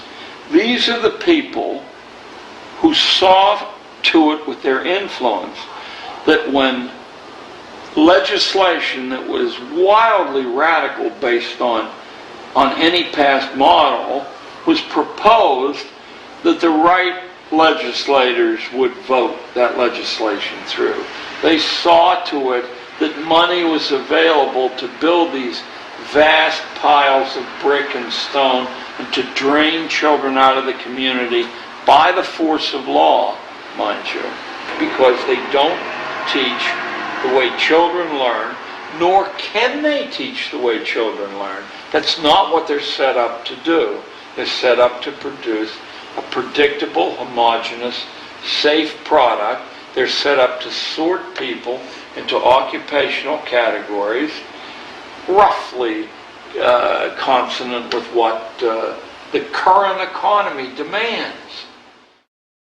The whole system, because we have two hemispheres of the brain, the left brain, which is about words and this world reality and, you know, the perception of this reality. We have the right brain, which is where you get creativity, inspiration, and connection, and then you've got this corpus callosum, which connects the two. First of all, we use a fraction of our brains. Why is that? And the other thing is that what the system does is it turns out left brain prisoners. They run the system. And it does it by putting information through schools and colleges and universities into the left brain, which it then says at time of an exam, give me all that back, and if you tell me what I've told you well enough to believe, then you'll pass the exam and you'll be very successful. Anyone that takes that information into the right brain and puts their spin on it, or questions it, or sees through it, and puts that in the exam, they are perceived as a disruptive influence in the classroom. Yes, they are. And so what happens is, for you to become a doctor, overwhelmingly a politician, a journalist, someone often in industry, all these areas that control the system. The professions. The professions. Yeah. Lawyers. Yes. I mean, on and on we go. You have to have gone through your young life constantly taking information into your left brain and regurgitating it out on exam papers.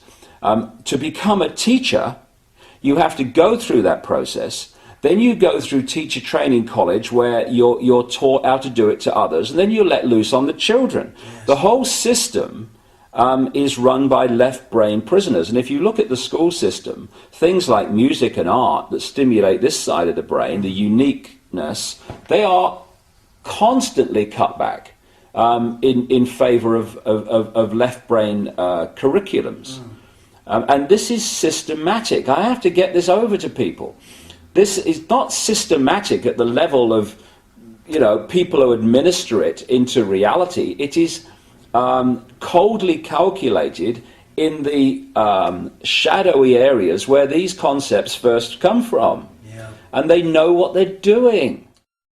A lot of the constraints on us, a lot of the strings that hold us like puppets are really inventions of our own mind. I'm not saying that there aren't armies and police and various ways to punish deviance, but there isn't any way to punish a large number of deviants. There isn't any way to do that. It's too expensive to even try to do it unless you can colonize the minds of children growing up so they become their own police. And they will report other children who are deviating. but there's a reason. There's a reason. There's a reason for this. There's a reason education sucks, and it's the same reason that it will never, ever, ever be fixed. It's never going to get any better. Don't look for it. Be happy with what you got. Because the owners of this country don't want that. I'm talking about the real owners now. The real owners, the big wealthy business interests that control things and make all the important decisions. Forget the politicians. The politicians are put there to give you the idea that you have freedom of choice. You don't. You have no choice. You have owners. They own you. They own everything. They own all the important land. They own and control the corporations. They've long since bought and paid for the Senate, the Congress, the state houses, the city halls. They got the judges in their back pockets. And they own all the big media companies, so they control just about all of the news and information you get to hear. They got you by the balls. They spend billions of dollars every year lobbying to get what they want. Well, we know what they want. They want more for themselves and less for everybody else. But I'll tell you what they don't want. They don't want a population of citizens capable of critical thinking. They don't want well-informed, well-educated people capable of critical thinking. They're not interested in that. That doesn't help them. That's against their interest. That's right. They don't want people who are smart enough to sit around the kitchen table and figure out how badly they're getting fucked by a system that threw them overboard 30 fucking years ago. They don't want that. You know what they want? They want obedient workers. Obedient workers. People who are just smart enough to run the machines and do the paperwork and just dumb enough to passively accept all these increasingly shittier jobs with the lower pay, the longer hours, the reduced benefits, the end of overtime, and the vanishing pension that disappears the minute you go to collect it. And now they're coming for your Social Security money. They want your fucking retirement money. They want it back so they can give it to their criminal friends on Wall Street. And you know something? They'll get it. They'll get it all from you sooner or later because they own this fucking place. It's a big club, and you ain't in it. You and I are not in the big club. By the way, it's the same big club they used to beat you over the head with all day long when they tell you what to believe. All day long, beating you over the head in their media, telling you what to believe, what to think, and what to buy. The table is tilted, folks. The game is rigged. Nobody seems to notice. Nobody seems to care. Good, honest, hard-working people, white collar, blue collar, doesn't matter what color shirt you have on. Good, honest, hard-working people continue. These are people of modest means. Continue to elect these rich cocksuckers who don't give a fuck about them. They don't give a fuck about you. They don't give a fuck about you. They don't care about you at all. At all. At all. Yeah. You know? Nobody seems to notice, nobody seems to care. That's what the owners count on, the fact that Americans will probably remain willfully ignorant of the big red, white, and blue dick that's being jammed up their assholes every day. Because the owners of this country know the truth. It's called the American dream, because you have to be asleep to believe it.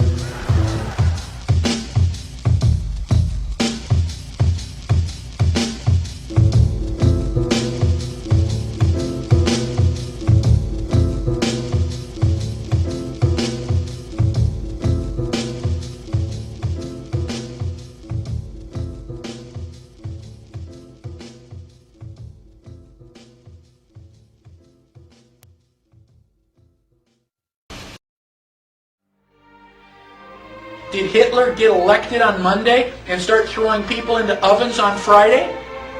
No, it was a gradual process. The first thing that Hitler did was start to write newspaper articles. Everything that was going wrong was the Jews' fault. They're the ones that caused all these problems. Did the Jews write their own newspaper articles and go, I disagree? So then the Jews had to wear the Star of David so we can tell who you are. Did they say, no, that's a violation of my privacy. I don't have to tell you.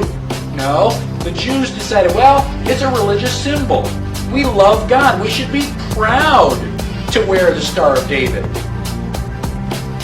Eventually, the Germans came in and they broke all of the windows in all of the Jewish businesses in one weekend. The Saturday night was known as Kristallnacht, which is German for Night of Glass. Did the Jews rise up and say, now damn it, you're violating my property, you shouldn't do that? No. Gosh, we don't want to make the Germans any madder than they already are. Don't piss them off. They've got guns. Eventually, the Germans are loading them up into cattle trailers on the train. Where do you think you're going? On vacation? Where do you think they're going to take you? Well, now you're cold and naked and they're walking you into the ovens where you're going to go to mass execution. Is it time now to raise your hand and say, you know, I tend to disagree with all this? Bang! You're dead. It's too late to complain. You should have complained at the beginning when you at least had a chance. How bad do things have to get before you do something? Do they have to take away all your property? Do they have to license every activity that you want to engage in? Do they have to be throwing you on cattle cars before you start to say, now wait a minute, I don't think this is a good idea? How long is it going to be before you finally resist and say, no, I will not comply? Period. Sooner or later, you got to draw a line and stand your ground, whether anybody else does or not. That is what liberty is all about. This is the difference between the power of our Creator and anything else, particularly evil. That you can go into a pitch black room full of evil, full of darkness, and light a little candle, and instantly that darkness flees. But you can't do the opposite. You can't go into a well-lit room full of truth and wisdom and righteousness and joy and health and harmony with the universal power. And you can't take any amount of darkness and go into that well-lit room and have any effect whatsoever. That is the metaphor which I frequently think of when I think that I'm not empowered. It is the greatest lesson for me, and I think for everybody else, to know that we're on the winning side and that we win in the end.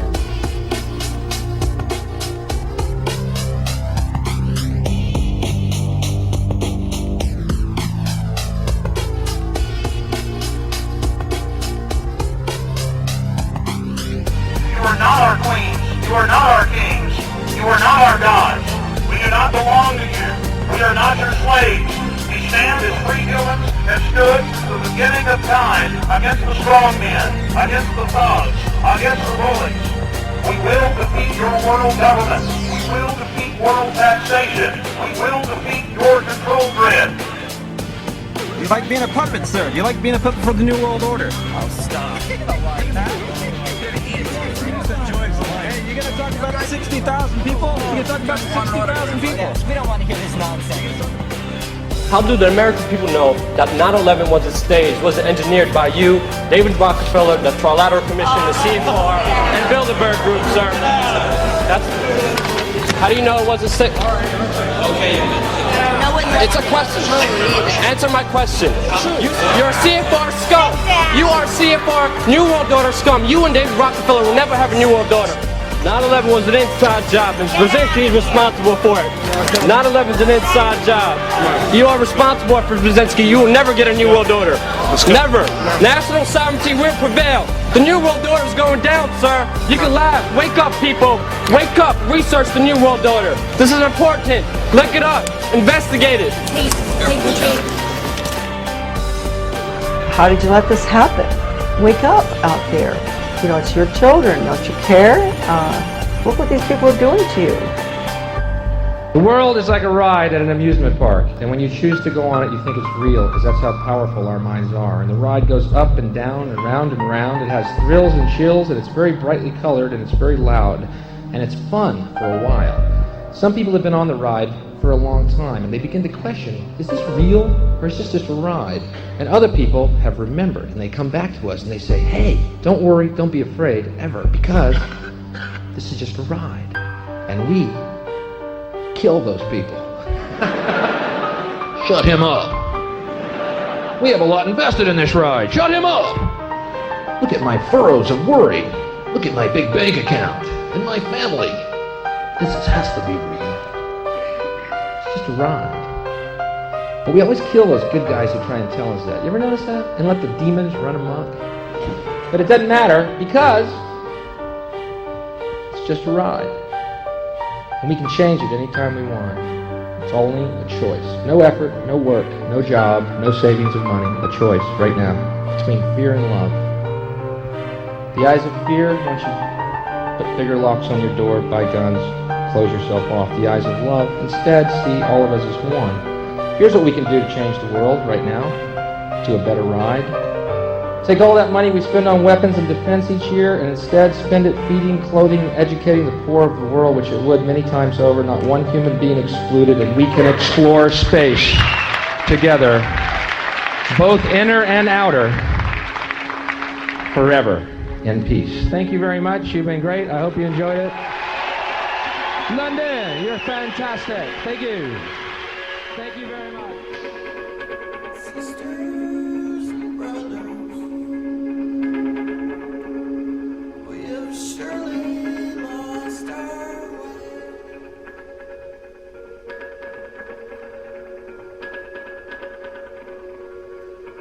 In strip malls full of cancer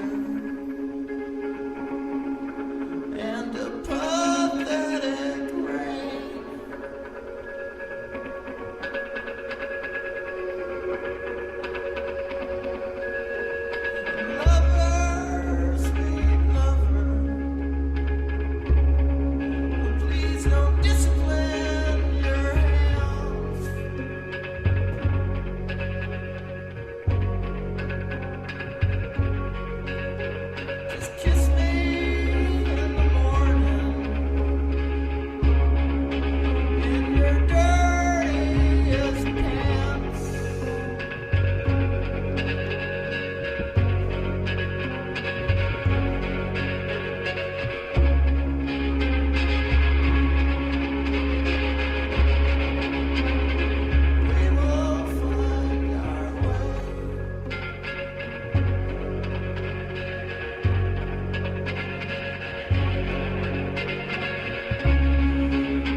what we've done is got so focused, so much self-identifying with the body, the vehicle to experience this reality, that we have forgotten that we are all that is.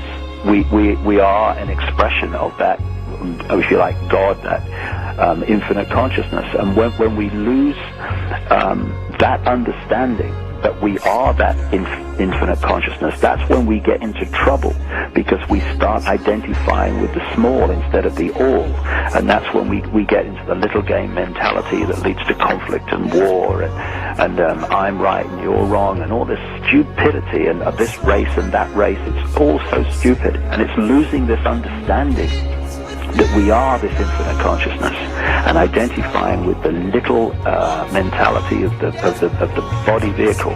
That's what's got us into trouble. And when we reverse that, then the trouble will disappear. We are now in a time, we're at a fork in the road, where we can go on the way we have been, believing what people tell us, believing what the authorities tell us, believing what the mainstream media tell us, which is merely what the system tells them to tell us. Or we can take another route of this fork in the road and start to wake up to the true magnitude of who we are and the true nature of reality and how we create it, and therefore how we can be manipulated to create a reality that suits those that wish to suppress us. That's the fork in the road, and a lot of people are going down the route to awakening now, and it's fantastic. I feel just that this is the cusp of enormous change and enormous mass understanding of what's going on. And these next few years, you mentioned in your introduction earlier how glad you are to be alive at this time. Well, so am I, because we are going to see terrific challenges and also terrific change. And in the end, it's going to be a positive change, because humanity is going to wake up from its amnesic state, and it's going to remember who it is, where it is, and the true nature of what it is, which is infinite genius consciousness.